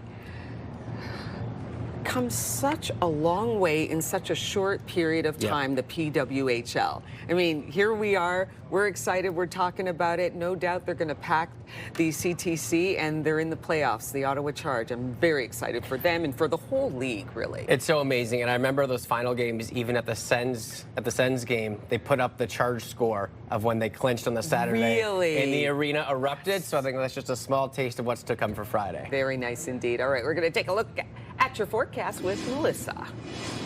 And not a bad looking start to your morning as well. Temperatures are already very mild to start off your morning. We're already sitting at 16 degrees here in the city, which is nice and mild. Cloudier skies right now, 15 in the valley, 13 for Kingston, 12 in Trenton this hour. So we could see some spotty showers. You could see some green on your screen. That's the chance of scattered showers. So we could see a few spotty showers this morning, and then the real rain this afternoon between 2 and about 6 p.m. We could see even some thunderstorms in the forecast for us. So risk of active weather on the way. The rain will continue overnight, as you can see on your screen, and then clear up by tomorrow around noon hours. So we will see a wet start to your Wednesday morning, and unfortunately some light scattered showers to start off your day. We are seeing some southwest winds, not so bad out there right now, but we could see them gust 20 up to 60 kilometers an hour later on this afternoon. So could be a little bit windier later on today. If you are heading off to school this morning, of course, your recess forecast looking pretty decent. Chance of those scattered showers, but likely we'll get out for morning recess. Temperatures still very warm, reaching a highs of 18 and 19 by your afternoon recesses, and we could start to see some thunderstorms at 2 p.m. So you should get out for your recess in through your day ahead. Temperatures today very warm, 20 degrees for us here in Ottawa, same within Kemptville, 18 along the Seaway. The Valley sitting at 17 for today, same within Petawawa, 20 in Gatineau, 14, so a little bit cooler over in Kitigan-Zibi. Over the next couple of days, it will start to get a little bit cooler starting tomorrow. Overnight tonight dropping to 5 degrees. Into your day tomorrow, 11, so below seasonal. Again, skies clearing up around noon hour, so we will see some sunshine late in the day. Warm and sunny on Thursday, but still below seasonal, and spotty showers as we head into Friday and Saturday. On your roads this morning, here's a look at your drive-in right now. We have no major collisions to report. Eastbound on the 417, it is heavy. 416 split in through Maitland. Westbound on the 174, volume at 10th line in through Montreal Road. Also Riverside Drive, seeing congestion approaching Bank Street. We do have some construction in that area, and we're starting to see some buildup right now on the Champlain Bridge. Traffic brought to you by Presler Injury Lawyers. 1-800-JUSTICE. And mortgage brokers from across the country will be on Parliament Hill today to have a meeting with MPs. And joining us this morning, we have Lauren Vandenberg and Frank Napolitano. Good morning to you both. Good morning. Okay, let's talk about this big annual meeting that you have on Parliament Hill. Tell us what will be happening today. Absolutely. So thanks for having us. It's great to be back. Mortgage Professionals Canada, our brokers, our lenders, our insurance partners, mortgage professionals just like Frank, are here today in Ottawa to meet on Parliament Hill with government and opposition representation to share some of the practical solutions that we have around improving the affordability challenges facing Canadians from coast to coast to coast, and to really share how we can help protect Canadians during this housing market. And what would you like to hear from MPs in terms of having these conversations? Well, as far as we're concerned, we just want them to understand what Canadians are going through on a day-to-day basis.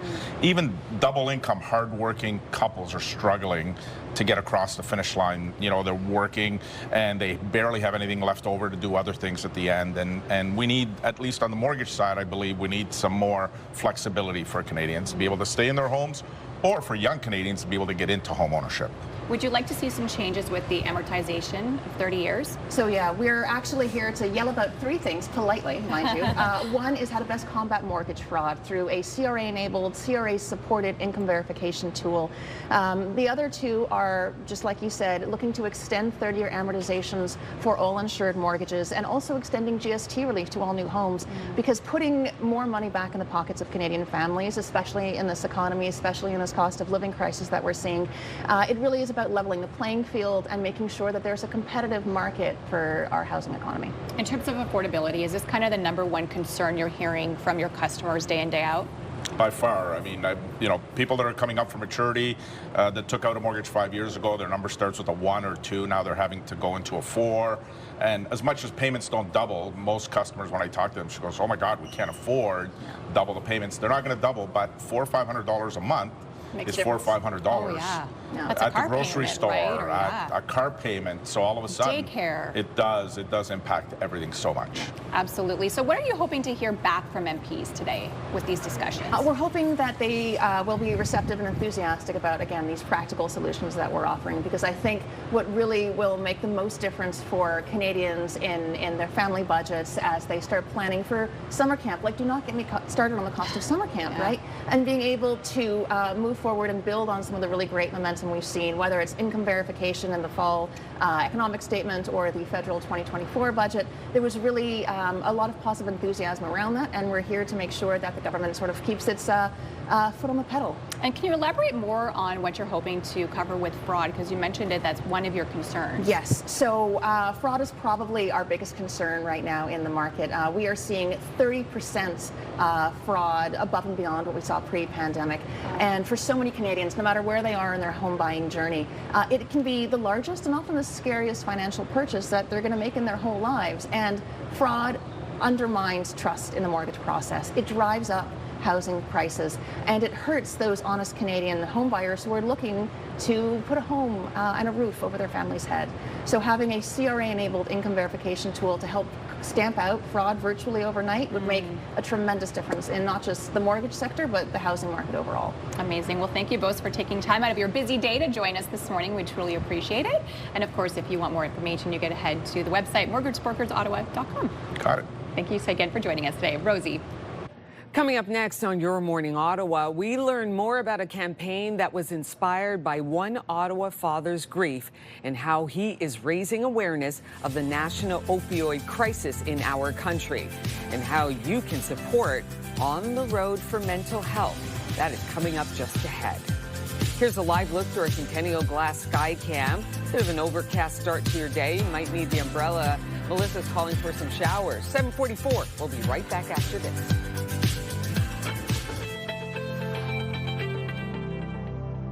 Ready to grow your green thumb this season? Join us every Friday as we plant the seeds for gardening success with local experts. Good to Grow on CTV Your Morning Ottawa. Fridays. Brought to you in part by Robert Plant Greenhouses.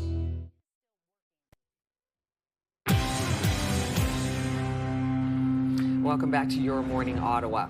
An Ottawa man is getting ready to walk in remembrance of tens of thousands of Canadians we've lost to the opioid crisis. One of those lost is Greg McPherson's son, Eric. Eric died of an overdose when he was only 22 years old in January 2019. And Greg joins me now this morning. Good morning to you, Greg. Good morning. I'm just so glad that you're here. Thank you. And before we talk about the walk that you're going to embark on, really in hopes of raising awareness about the opioid crisis and mental health issues that affect so many of us across this country, tell me about Eric. Eric was just an amazing child. You know, I want people to remember him. People that didn't have the privilege of knowing him, I want them to know him. He was a very, very energetic, beautiful boy, happy, Brilliant, finishing the Lord of the Rings trilogy before his 8th birthday. Really? He did. That's no small feat. I still haven't done it, and I've seen the movies, but not the books. You know, he had a university credit in bioethics at 15. 15. And people just loved him. He was full of joy until he wasn't. Yeah. Tell us about how losing Eric to the opioid crisis has inspired you to embark on this walk, and tell us about the walk. Well, I started walking and when COVID hit, just to try to come to terms with my own grief. Yeah. It allowed me time to be alone with my thoughts with Eric, and also to try to make sense of a world that was a bit crazy that we all know. And so in 2022, my son Aaron decided he wanted to go on one of my long walks with me, and so we turned it into a fundraiser for Youth Services Bureau and walked across the city from Orleans to Stittsville, raising over $11,000 for Youth Services Bureau. From conception to execution was about 6 weeks. And so it was really successful, and we had a lot of support, and so we continued on, and every year I try to do something slightly different, and this year I'm doing 10 walks, 10 different walks. Last year I did 105 kilometers in 24 hours through every ward in the city of Ottawa. It was a miserable, miserable walk, but I did it. I understand that in 24 hours, I will be sitting back with my feet up. Somebody dealing with homelessness, addictions, mental health issues, they don't have that luxury of knowing that there is an end date. This year's theme, Steps to Remember. Talk about that. So Steps to Remember.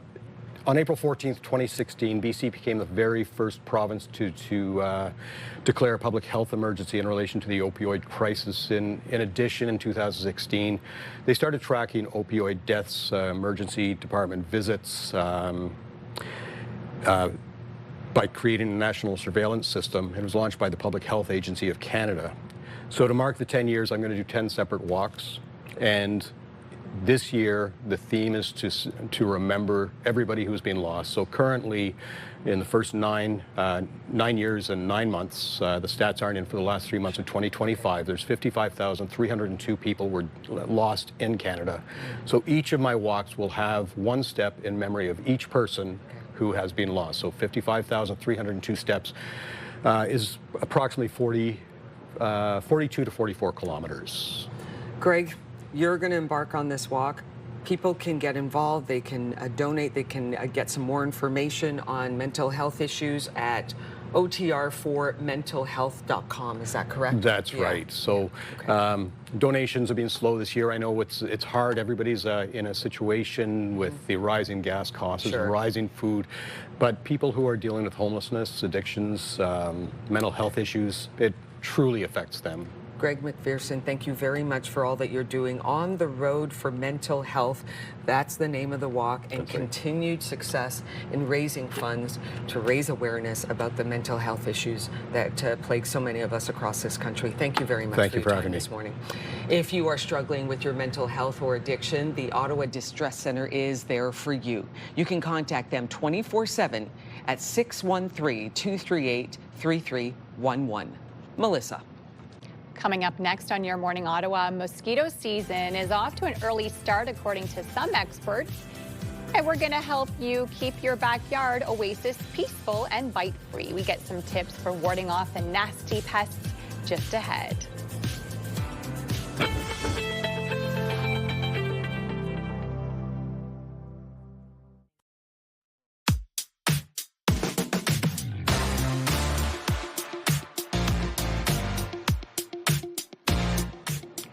Your milestone celebrations for Tuesday, May 5th. And we're going to start off with a teenager alert. This is a happy 13th birthday to Rye.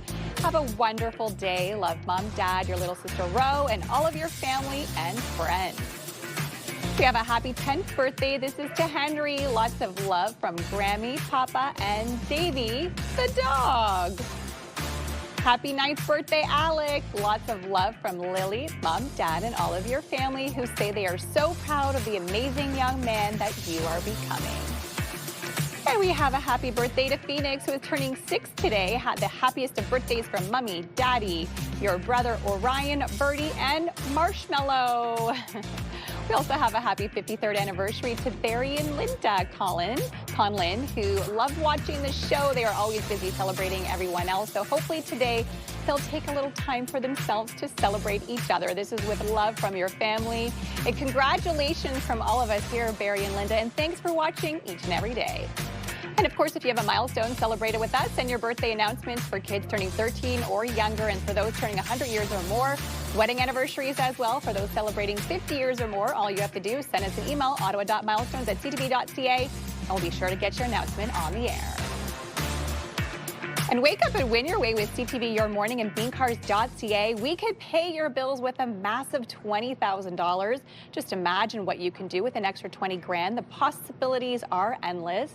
Today's code word is debt. So head over to our contest page at ctvottawa.ca, or you can also scan that QR code you see right there on your screen. Enter debt with your information for your chance to win the Your Morning Ottawa $20,000 Pay Your Bills contest, brought to you by beancars.ca in Carleton Place. We'll be right back.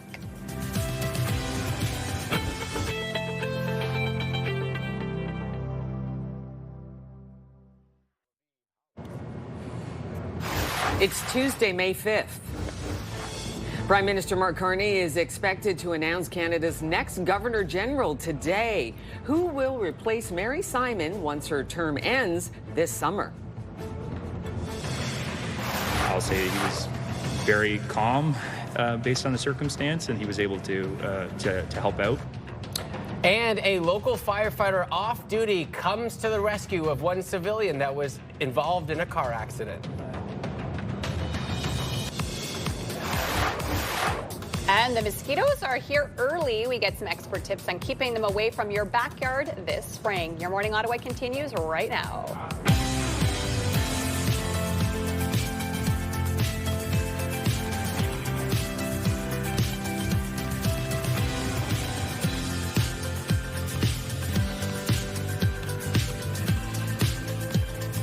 Good morning. Just after 8 o'clock, I'm Rosie Edden. I'm Will Yellow. And I'm Melissa Lamb. And mosquito season has returned in full force.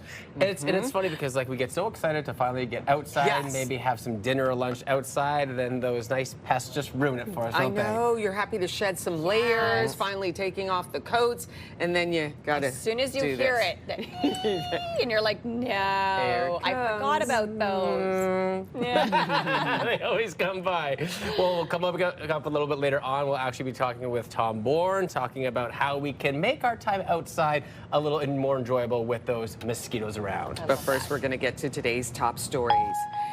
Prime Minister Mark Carney is expected to announce Canada's next Governor-General today. Sources tell CTV News Carney will announce Mary Simon's successor this afternoon. Simon's term is set to end this summer. She became the first Indigenous person to serve as the monarch's representative in 2021. To a CTV News exclusive now, an off-duty Ottawa firefighter is being credited with helping to save the life of a pedestrian that was seriously injured after a collision in Centertown Friday afternoon. So it happened around 4:30 at Laurier and O'Connor Streets. A vehicle went up on the sidewalk, striking a man in his 20s, and then crashed into a building. Jason Murray is also a first aid instructor for the fire service and has been carrying a tourniquet in his backpack for more than a decade. He says he knew he had to act fast. And I told him, I said, I'm a first responder. I'm going to put a tourniquet on your leg to help stop the bleeding. It was cut pretty bad by the glass, and so we used one of those terry cloths to hold pressure on the wound, and I got him to focus on holding that pressure. And I'll say he was very calm based on the circumstance, and he was able to help out. Other people in the area also jumped into action to help Murray grab first aid kits and cloths. Fire crews from nearby stations arrived 2 minutes after the initial 911 call and then provided care until paramedics arrived to take the man to hospital. Thousands of federal public servants will now be required to work in office 5 days a week, as the government says executives must now work on site full time. The mandate will impact 9,300 executives. The Treasury Board says working together on site is an essential foundation of strong teams, collaboration, and culture needed during this pivotal moment and beyond. As of July 6th, all other federal employees will be required to work in the office 4 days a week, up from the current 3 days per week. I rarely personally see, I do like interact with people at the office, but it's a very minimal basis. And the majority of my time collaborating with my teammates is just through Teams. I think one thing I'm not for is an umbrella, one-size-fits-all kind of approach to RTO. Many returning to in-office work tell CTV News they have concerns regarding desk space at the office and a lack of available parking. The Public Service Alliance of Canada says it is currently negotiating a new contract for more than 120,000 public servants.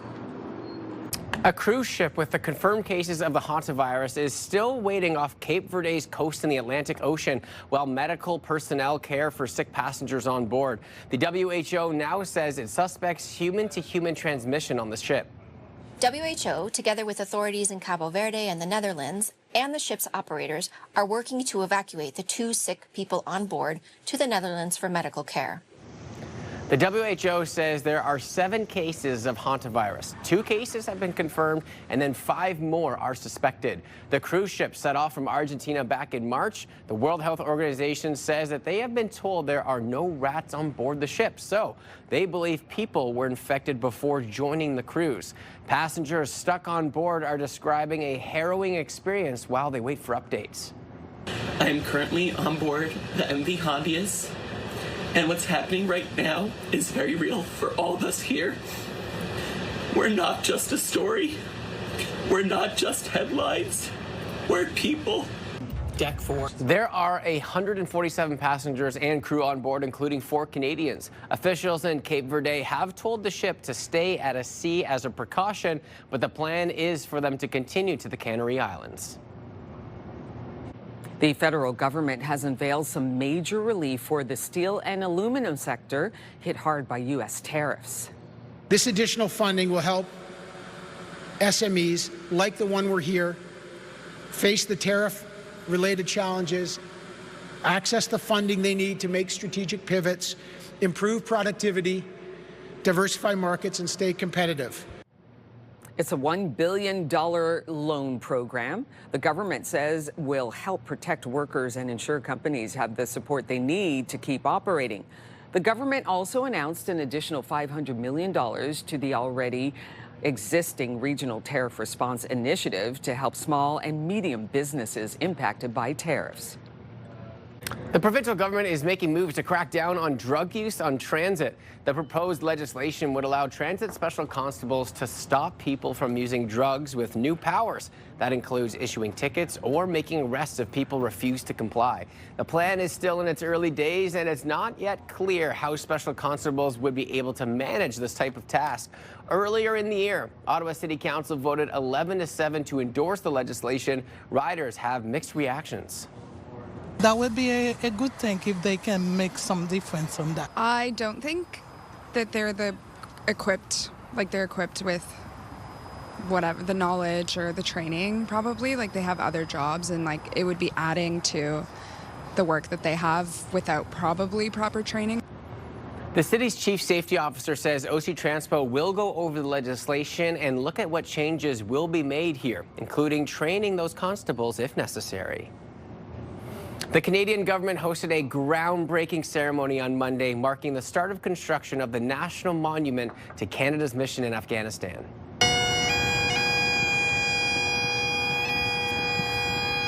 The groundbreaking marks the future site of the monument at Le Breton Flats. It will recognize the commitment and sacrifice of thousands of Canadians who served in Afghanistan, including 158 Canadians who lost their lives there between 2001 and 2014.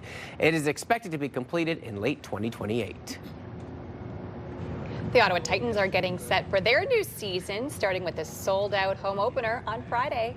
Last year, 100,000 people came through the doors, and we really felt that there was enough buy-in that, you know, this was the right time to really stress that baseball is back in Ottawa, and it's not just here to stay, but it really is in full swing, and you need to be a part of it. This will be the first time the stadium has sold out since 2002. The Titans are also planning new promotions, themed games, and fan experiences for the upcoming season. I love it. They've done such a great thing bringing baseball back and making it successful here in our city, and it's so nice to have that beautiful outdoor venue. Like, I love an outdoor sporting match, right? Whether it's soccer or baseball or football, it's just so nice to be outside, dealing with all the elements that Mother Nature brings. Yeah, and it's funny, right? Because you can see that so many people go to the home opener, selling it out since the first time in 2002. So the demand is there. People love it. Just got to keep that energy rolling throughout the summer months. And now all eyes are on the forecast, saying, what's Paretta going to bring? And? Well, I mean, it's still too early to really know what it's going to look like, but it's not looking so bad with our early look at our forecast for Friday.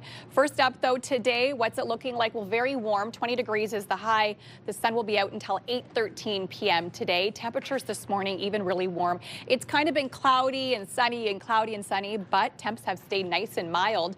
16 degrees already so far here in the city, 15 in the valley, 13 for Kingston Trenton area, 14 currently in Montreal. So it was a bit sunny, and then we've dealt with kind of sunshine and a bit cloudier at times. So we will see that throughout the next few hours into your afternoon. Chance of scattered showers this morning as well. You can see this popping up on our screen. So could see a little bit of wet weather on the way this morning, but most of the heavy wet weather will be on the way this afternoon. After 2 o'clock, that's when there is a risk of thunderstorm activity in the forecast for us. That will continue into your early evening. So we could see some thunderstorms, some active weather later on this afternoon into your early evening. And then we will just see rain overnight. So scattered showers overnight, early tomorrow morning. It's still looking a little bit wet. Skies will begin to clear out as we head into Wednesday around noon hour, but we could still see some spotty showers towards the end of the work week as well. Winds a bit gustier today as well, especially for areas along Cornwall, Hawkesbury, Montreal. You will see some more intense winds. We're expecting these winds to gust out of the southwest 20 up to 60 kilometers an hour today. So windier into your afternoon, but very warm. 20 degrees is the high. Again, we could see that active weather late this afternoon. 17 in the valley, 16 in Bancroft, 17 in Trenton for today. 18 is your daytime high along the Seaway, 24 Gatineau. So warm across the region. Will it last? The answer is no. Unfortunately, it's going to be a little bit cooler starting tomorrow. Overnight, not too bad, sitting at 5 degrees, but 11 is the high for tomorrow, so we will be well below seasonal. We should be sitting at around 16, 17 degrees this time of the year. And then overnight lows will be quite cold Wednesday and through Thursday. Thankfully, it will warm up a little bit as we head into Friday for the Titans home opener. Of course, the Chargers are also playing at home. Lots of sporting activities happening throughout the city. 12 degrees is the high, spotty showers. Overnight dropping to 5 degrees, staying a little bit cooler as we head into the weekend, but at least we're going to see some sunshine. On your drive-in right now, here's a look at your roads so far this morning. The good news is no collisions to report, so it's been pretty great drive-in. Eastbound on the 417, heavy from Moody through Maitland. Westbound on the Queensway, build up at Hunt Club through Nicholas, and westbound on the 174, volume at 10th line in through Montreal Road. Will. And still to come on Your Morning Ottawa, mosquito season is off to an early start. According to some experts, this is not what we want to hear. We are going to help you keep your backyard oasis peaceful and bite-free. We get some tips from the wonderful Tom Bourne coming up to keep those skeeters away so we can enjoy the great outdoors. Let's take a peek outside. No, don't see any on our Centennial Glass Sky Cam as of yet, but we know they're out there. But don't worry, we'll make sure that they get away pest-free. Stay with us. We'll be right back.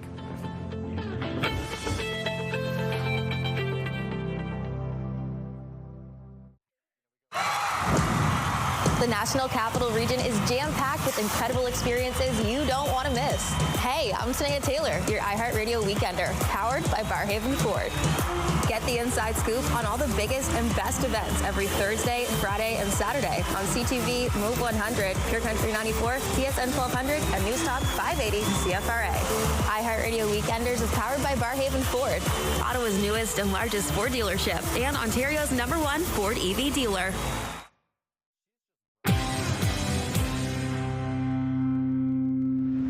Oh, welcome back, everybody. It is that time of year again. You're just enjoying an evening in the backyard with some friends, and you hear the dreaded buzzing. Yes, those mosquitoes, they're back. Here to tell us about how we can keep those pests away so we can enjoy the outdoors. Tom Bourne from Nutrilon and Mosquito.buzz. Good morning to you. Good morning, Will. So are you already starting to see and hear the buzzing around where you are? Are you starting to get that right now already? We are starting to see them. This is going to be one of these bumper seasons when the amount of mosquitoes we're going to get is actually going to be incredible, because this year we have some unique things and we have so much rainfall that's happening, more rain again today. And then with that we have the flooding that's taking place and nothing's drying out properly. So we have all this standing water, and mosquitoes love standing water. When the mosquitoes find that standing water, whether it be in your room or your yard or wherever, they're going to lay eggs, and that's going to be a big problem for everybody. So yes, it is starting, but more to come. We don't love those stats, but we love that you're here to help us ease some of that. So the first one we're going to talk about is get your yard back. So what does that mean? Well, get your yard back means that there are services out there like us that can come out and put a barrier around your property and help you enjoy your yard, not have any and very few mosquitoes in the yard. But what it means as well is there's certain things that you have to do in your yard, which is make sure all this standing water, which I spoke about before, is gone. Because as soon as you start leaving maybe some kids' toys that have water in it, or some old pails that have water in it, or even indentations in the lawn that have water in it, the mosquitoes in that area are going to start to breed. And a female mosquito, although they only live for about 2 to 4 weeks, they'll have 5 to 10 batches of eggs a year. When you take 5 to 10, and they'll lay 100 to 300 eggs in each one of those batches. So when you look at all that, you could have 1,000 to 3,000 eggs on your property any given time just by not maintaining property. So what we do is we come out and get a perimeter on your property, make sure that the mosquitoes aren't coming in from other areas, and then we help you with your interior to make sure that you're getting rid of that standing water. I love that. So you talked about standing water. Is that for specific mosquitoes that you're talking about here? Yeah, for mosquitoes, and what people tend to think about is they think, okay, a service can come by and just take care of the ones that are on the outside. But there's so many things a person can do on the inside of the yard to make sure that they can use the yard to its fullest. And that's not always, if they don't do these things, then they're not going to be able to use the yard to the fullest, because they're going to just be increasing the population of the mosquitoes. Got it. Okay, so when you take a look at mosquitoes, that's a hot topic, but especially over the last few years, ticks have just taken off with where they're at, and in long grass especially. Yeah, ticks are a huge problem now, and we go back 10 years ago, and it really wasn't. We had very few customers that needed that. We didn't hear much about Lyme disease and things like that ticks spread.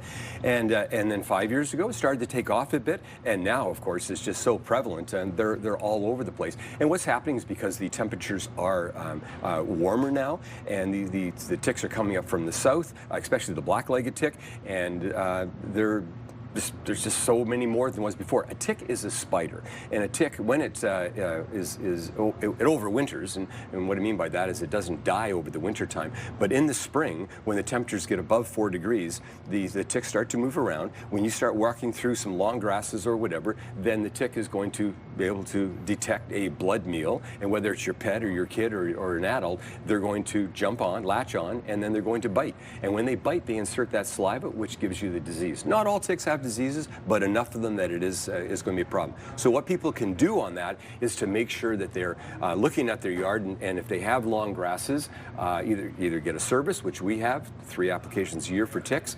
or cut down the long grasses, make sure their yard is well maintained so that the ticks don't have a nice place to hide. Is there anything else that we should be doing when we're taking a look at ticks, or just maybe if we go through a walk in the forest or something? Should we be checking ourselves? Yeah, absolutely. When you're coming out of that walk, you're not going to see them when you're there, but certainly before you go back in the house or whatever is to inspect yourself well, and even later on in the day when you're showering, whatever, that you're inspecting, because they're so small you can't see them very well, and then all of a sudden you will notice them. So doing that inspection personally and on your pets is really, really important. Oh, mosquito season is here. Talking about tick season, this is not something that we love to talk about, but we're lucky to have someone like you provide us with some details to ease that pressure. Tom, thanks so much for coming in this morning. Thanks very much, Will.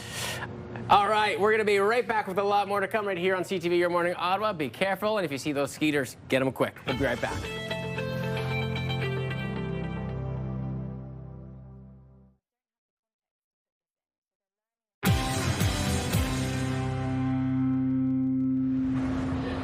But it's time to once again double the love. And joining us this morning, we have Scarlett from AFS and Nicole from Ride for Dad. Good morning to you both. Good morning. All right, so many things happening.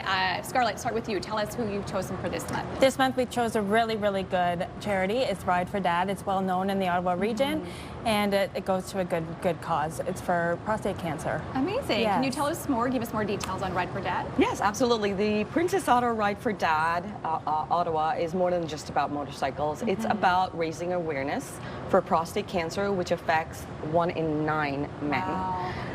The proceeds for the funds raised here stays locally in Ottawa for local awareness and local research. We are very, very thrilled this year to have the Hard Rock Hotel and Casino as our local presenting sponsor. It's a new venue. It's Saturday, June 6th is Ride Day. It's our 26th year. And we're very excited to have all of our sponsors, our riders on board with us. Tell us more a little bit about Ride for Dad and what you guys do, because there is a motorcycle component to it, which is really fun. Yes. So we raise funds for local research for prostate cancer and to build awareness. The important thing is spreading the message that men over 40, the importance of getting a PSA blood test done. Early detection is key in treating it. Can you tell us more about the ride itself? So the ride, we've got thousands of people involved in the ride. Riders, volunteers, sponsors, the local community. It really shows when you put a community together, you know that it takes a village. Yeah. You can make amazing things happen. On Ride Day, we have 1,000 riders out there pledging, taking pledges, raising money, and riding for prostate cancer research. Amazing. And can you tell us how it works, how you can donate at AFS and support this cause? Yeah, you can come down to AFS. You can, no purchase necessary. Every dollar that you donate, we match it. And that's perfect. So if you're going to donate, that's the best place to do it because your dollar gets matched, which is incredible. 100%. Thank you both so much for joining us today. And for people who want more information about Ride for Dad, where can they go for more information? You can go to our website, ridefordad.ca/Ottawa. You don't have to be a rider. You can donate, you can raise pledges, or just help us spread the word about prostate cancer and the ride on June 6th. Save the date at the Hard Rock Casino. And thank you to CTV and to Adult Fund Superstore for helping us spread this message today. It's more than just a ride. It's a movement that's saving lives right here in Ottawa. Incredible. Thank you both again for joining us. Thank you. Well. Such a wonderful event. All right, coming up a little bit later on, are you hungry? Are you hungry yet? Maybe not. We're going to kick it old school with a Victorian-style tea party, and it is just in time for one of the best days of the year, Mother's Day. Ooh, I'll have all those details coming up a little bit later on. Stay with us. We'll be right back.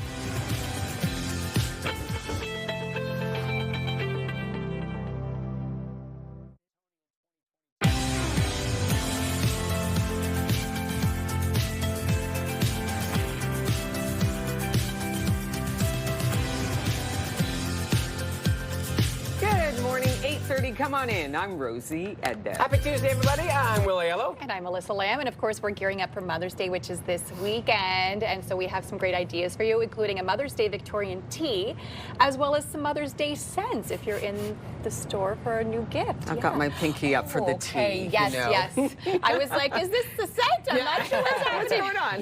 Because you can definitely smell it in the studios as well, because you know that we have a wide variety of different Mother's Day scents just right around the corner. Absolutely. Looking forward to that, but right now we're going to get to today's top stories. Prime Minister Mark Carney is expected to announce Canada's next Governor General today. Sources tell CTV News Carney will announce Mary Simon's successor this afternoon. Simon's term is set to end this summer. She became the first Indigenous person to serve as the monarch's representative in 2021. To a CTV News exclusive now, an off-duty Ottawa firefighter is being credited with helping to save the life of a pedestrian that was seriously injured after a collision in Centertown on Friday. So this happened in the afternoon around 4:30 at Laurier and O'Connor Streets. A vehicle went up on the sidewalk, striking a man in his 20s, and then crashed into a building.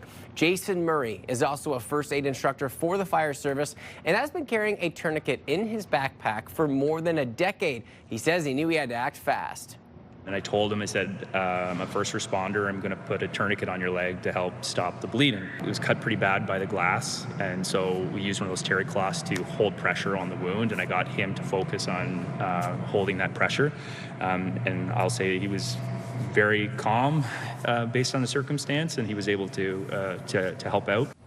Other people in the area also jumped into action to help Murray grab first aid kits and cloths. Fire crews from nearby stations arrived 2 minutes after the initial 911 call and provided care until paramedics could arrive to take the man to hospital. Thousands of federal public servants will now be required to work in office 5 days a week, as the government says executives must now work on site full time. The mandate will impact 9,300 executives. The Treasury Board says working together on site is an essential foundation of strong teams, collaboration, and culture needed during this pivotal moment and beyond. As of July 6, all other federal employees will be required to work in office 4 days a week, up from the current 3 days per week. I rarely personally see, I do interact with people at the office, but it's a very minimal basis, and the majority of my time collaborating with my teammates is just through Teams. I think one thing I'm not for is an umbrella, one-size-fits-all kind of approach to RTO. In-office work tells CTV News they have concerns regarding desk space at the office and a lack of available parking. The Public Service Alliance of Canada says it is currently negotiating a new contract for more than 120,000 public servants.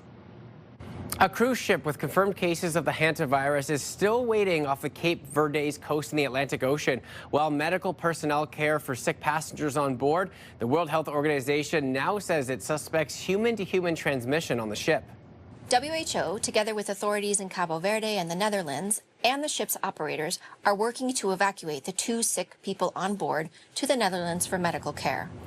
The WHO says there have been 7 cases of the hantavirus. 2 have been confirmed, and then 5 more are suspected at this time. The cruise ship set off from Argentina back in March, and the World Health Organization says that they have been told that there are no rats on board the ship, so they believe that people were infected before joining the cruise. Passengers stuck on board are describing a harrowing experience while they wait for updates. I am currently on board the MV Hondius. And what's happening right now is very real for all of us here. We're not just a story. We're not just headlines. We're people. There are 147 passengers and crew on board, including 4 Canadians. Officials in Cape Verde have told the ship to stay at sea as a precaution, but the plan is to continue en route soon. The federal government has unveiled some major relief for the steel and aluminum sector, hard hit by U.S. tariffs. This additional funding will help SMEs like the one we're here face the tariff-related challenges, access the funding they need to make strategic pivots, improve productivity, diversify markets, and stay competitive. It's a $1 billion loan program the government says will help protect workers and ensure companies have the support they need to keep operating. The government also announced an additional $500 million to the already existing Regional Tariff Response Initiative to help small and medium businesses impacted by tariffs. The provincial government is making moves to crack down on drug use on transit. The proposed legislation would allow transit special constables to stop people from using drugs with new powers, which include issuing tickets or making arrests if people refuse to comply. The plan is still in its early days, and it's not yet clear how special constables would be able to manage this type of task. Earlier in the year, Ottawa City Council voted 11-7 to endorse the legislation. Riders have mixed reactions. That would be a good thing if they can make some difference on that. I don't think that they're equipped with whatever, the knowledge or the training, probably. Like, they have other jobs, and it would be adding to the work that they have without probably proper training. The city's chief safety officer says OC Transpo will go over the legislation and look at what changes need to be made here, including training those constables if necessary. Alberta is one step closer to a referendum over whether or not it should remain a part of Canada. Separatists in the province have submitted tens of thousands of signatures to Elections Alberta. Organizers with the group Stay Free Alberta say they collected more than 300,000 signatures on a petition for a referendum, well over the 178,000 that's required. Once those signatures are verified by Elections Alberta, the province's legislature will review the petition, and the government would then bring forward a motion to have the proposal referred to a committee. A separate petition calling for Alberta to remain a part of Canada, led by the province's former deputy premier, acquired more than 456,000 signatures last October. The Canadian government hosted a groundbreaking ceremony on Monday, marking the start of construction of the National Monument of Canada's mission in Afghanistan. The groundbreaking marks the future site of the monument at LeBreton Flats. It will recognize the commitment and sacrifice of thousands of Canadians who served in Afghanistan, including 158 Canadians who lost their lives between 2001 and 2014. It's expected to be completed in late 2028. A blockbuster lawsuit in Hollywood has come to a conclusion. Blake Lively and Justin Baldoni have reached a settlement to end their legal battle over the production of their 2024 movie, It Ends With Us. The trial was supposed to begin in New York City on Lively's claims that Baldoni conspired with publicists to hurt her reputation. The battle has just been going on for more than a year and involved big names, including Lively's husband Ryan Reynolds and Taylor Swift, and now we can put it in the past. Yes, and move on, right? It's just been one thing after another, and you're hearing both sides of the story, and it's good it's come to a close. And both parties can move on from this. I know that they're wealthy people, and it does take a toll on your pocketbook, but it also takes an emotional toll, for sure. right? Oh, yeah. Back and forth. When are we going to court? He said this, she said that. It's done. And every question in an interview is always like, so how's it going with the case? So it's like they could never get away from it, right? Because it's what everyone wanted to know. Every little thing they've done from the last 20 years has been scrutinized, right? Yeah, so naturally. It's just, yes.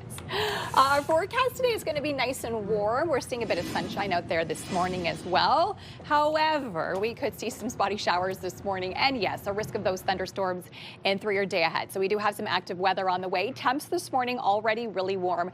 We're sitting at 16 degrees to start off your day, so very mild outside, seeing some sunshine out there to start things off. 13 in Kingston, 15 in Pembroke, as well as in Montreal, so very warm across the region this morning.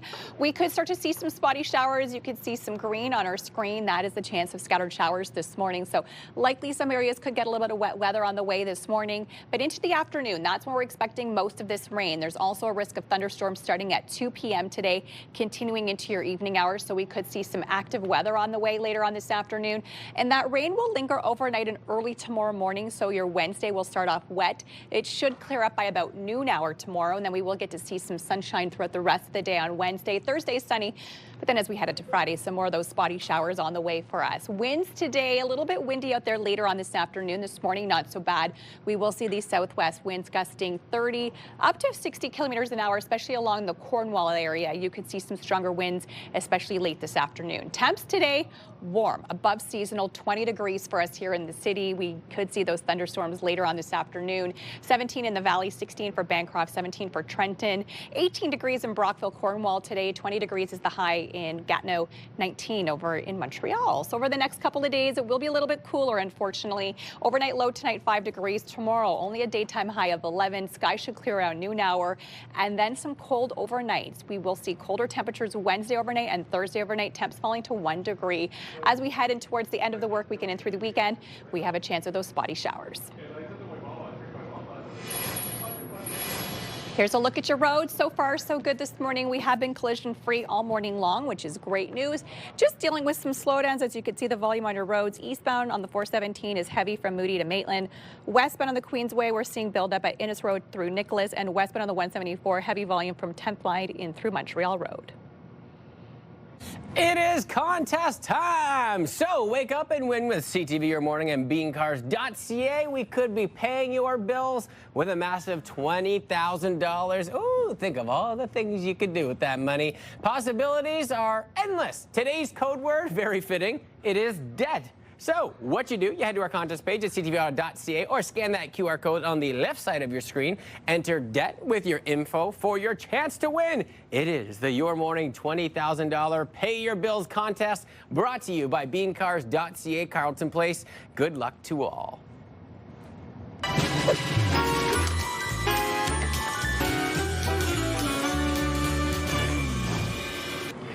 Here we are in the Your Morning Kitchen. We want you to take a step back in time for a Mother's Day Victorian tea party. Here to tell us all about it is Moira Frisk with the Upper Ottawa Valley Heritage Center. Good morning to you, Moira. Good morning. Good morning to you. That's a bit of a mouthful here. Yes, Tell us about the Heritage Center. Yeah, so the Upper Ottawa Valley Heritage Center is in Pembroke, Ontario. We have 4 different main buildings on site that we have different parts of history in order to share with people. Yeah. That is really something. When you think about this Heritage Center and they're putting on a Mother's Day Victorian tea. Yes. You really want to get specific there with the timeline. Let's talk about what folks can expect. Yeah, so they can expect a selection of sandwiches and scones and different desserts. We're going to have performances by the musical group Homemade Jam. And I love the name. Yeah, this was the perfect one for this. That's great. And we're going to have some activities for the younger kids to be able to do, and then they can enjoy visiting and making friends with new people. Okay, and we're having some tea. Of course we are. And the tea. You brought this beautiful spread here. I'm looking at this very vintage tea set. Oh my goodness, it looks so delicate. Yes, it's so nice. We have a number of donated tea sets to be able to use, Oh, so that's it's good. lovely. Okay, Yeah. and of course you mentioned we'll be having sandwiches Yes. at this Victorian tea party. Quintessential, very, very important here. Absolutely. It's an integral part of tea, high tea, and it's got to be finger sandwiches, right? Yes. Because it harkens back to the Victorian age. You had to be very delicate when you're at the dinner table. Yeah. Nothing, not all you can eat buffet. So why don't we talk about this here? Maybe we can make a sandwich together. Yeah, All right, so absolutely. let's go for it, Moira. Yeah, so one of the ones that we're going to have is the cucumber sandwiches. Okay. So we have a What do you cream got? cheese and sour cream mix with dill and chives. Is that pretty typical, the cucumber sandwiches made with that? Yeah, Yeah, absolutely. okay. And then we can do that with a spread. Yeah. It can be a little generous if you like. Put a little more Exactly. on. And I'm loving how the crust is cut off. Again, Yes. that's another tradition, Exactly. right? And then you make that. And then Yeah. I always wondered about cucumber sandwiches. I think it's because the cucumber is so refreshing. Yes. And then you can put it on just about anything. Yes. You can dip it, you can put it in a sandwich, and it just makes for such a lovely sandwich. And it looks great as well. Exactly. Okay, so you got the spread. Yeah. Now you're putting on the cucumbers. Exactly. We put that on. I already salted them so that they have a little bit of salt added to them. Nice little bit of flavor. Look at that. You are stacking them up as Yeah, well. I wanna be Okay. generous. There you go. And then Yeah. I noticed that you squared your sandwiches, Yes. not rectangular. We're going for the square. Yeah, I think these ones are really fun as a Yeah. square. Can make both depending Look at on that. what you like. And I'm just noticing this gorgeous plate as well. Yes. This is so vintage. It's beautiful. And then you've got your sandwiches there, which you're making for us. And then there's some sweets involved as well, Yes. of course, right? My personal favorite. What at else least. you got there? We have some chocolate chip cookies and some brownies, as well as our scones. We're going to have a selection of jams available for people to use. Love that. This is Yeah. just a beautiful setup. So if folks want more information, they want to take their mom to the Upper Ottawa Valley Heritage Center for a Victorian tea party. Yes, if they are looking to purchase tickets, they can contact us on Facebook or on Instagram. It's our Upper Ottawa Valley Heritage Center. Nice. And they can get in contact with us in order to purchase the last few tickets that are available. Oh, I hear what you're saying there. Yes. Got to get them while they're hot because they might be going Exactly. pretty quickly.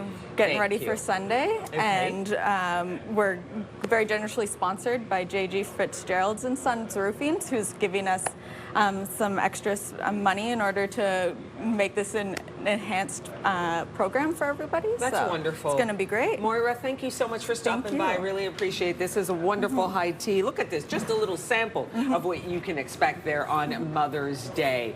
If you know of a great chef or restaurant you think we should feature on the show, let us know. Your Morning Ottawa at ctv.ca. It is 8:46. Let's take a live look. Oh, it looks like the rain has started through our Centennial Glass Sky Cam. You're going to need the umbrella heading out today. You're watching Your Morning Ottawa.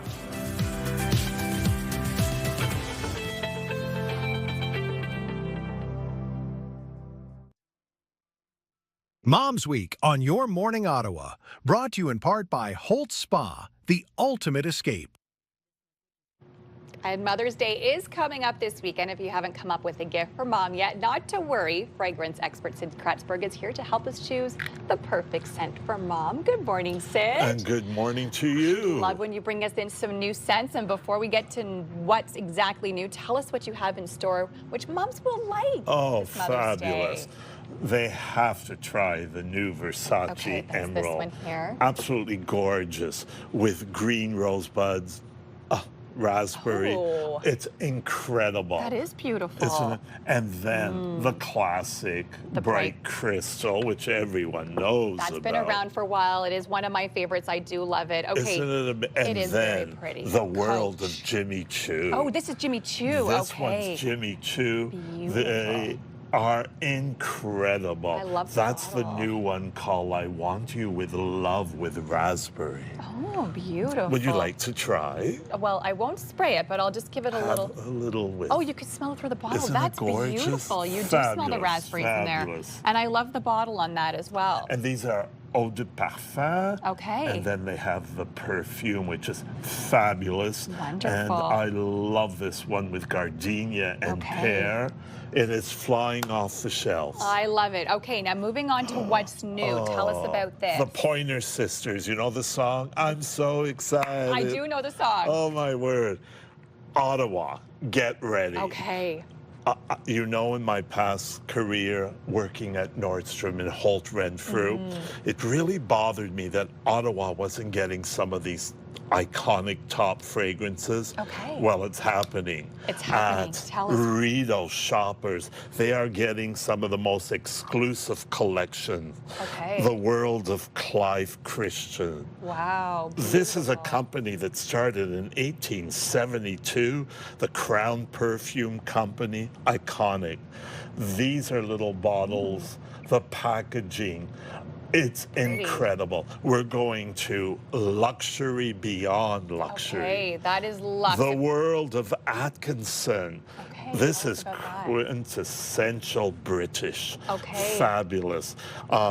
King George actually was a fan and gave them the royal crest, allowing them to sell it. This collection will be amazing. Brunello Cucinelli. Do you know he's called the King of Kashmir? Really? His, oh, wow. His clothing is incredible. And he has a fragrance as well? A whole selection of fragrances. I'll just lift this one up. And what are so unique and special about his fragrances for Mom?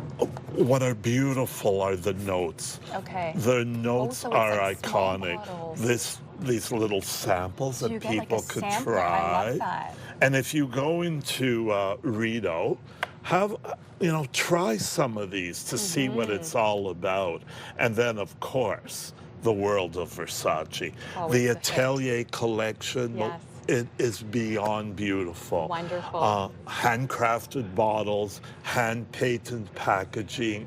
We're looking at luxury. So luxe. If Mom likes luxe, there's some new stuff coming to Ottawa. We love that you came here and told us all about it. And of course, you can find your classics as well. Thank you so much, Sid, for joining us today. My pleasure. And helping us choose the perfect scent for Mom this Mother's Day.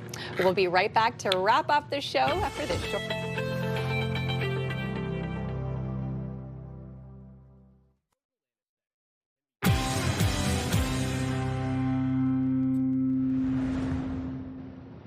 Do you know of a great local business we should highlight as part of our Your Neighborhood feature? Send us an email, Your Morning Ottawa at ctv.ca. Oh, it's been so fun shooting those. And, you know, sometimes we get to do them outdoors, sometimes they're indoors. But outside today is probably still we'll call it an iffy afternoon. It's an iffy afternoon, absolutely. At least it's nice and warm. 20 degrees is the high today, nice. but risk of those thunderstorms later on today. So keep that in mind. Then showers overnight, but clearing up tomorrow. So not a bad looking day. Not too shabby. Looking at the long range too, you know, kind of staying in the mid-teens over the next little while, but it is that time of year. We just can't get used to anything, can we? Up and down, but we'll take the 20 degrees. Absolutely. Just keep the umbrella handy for today. Absolutely. That's all from us here at CTV Your Morning Ottawa. Thanks so much for watching. We will see you right back here tomorrow morning at 6 a.m.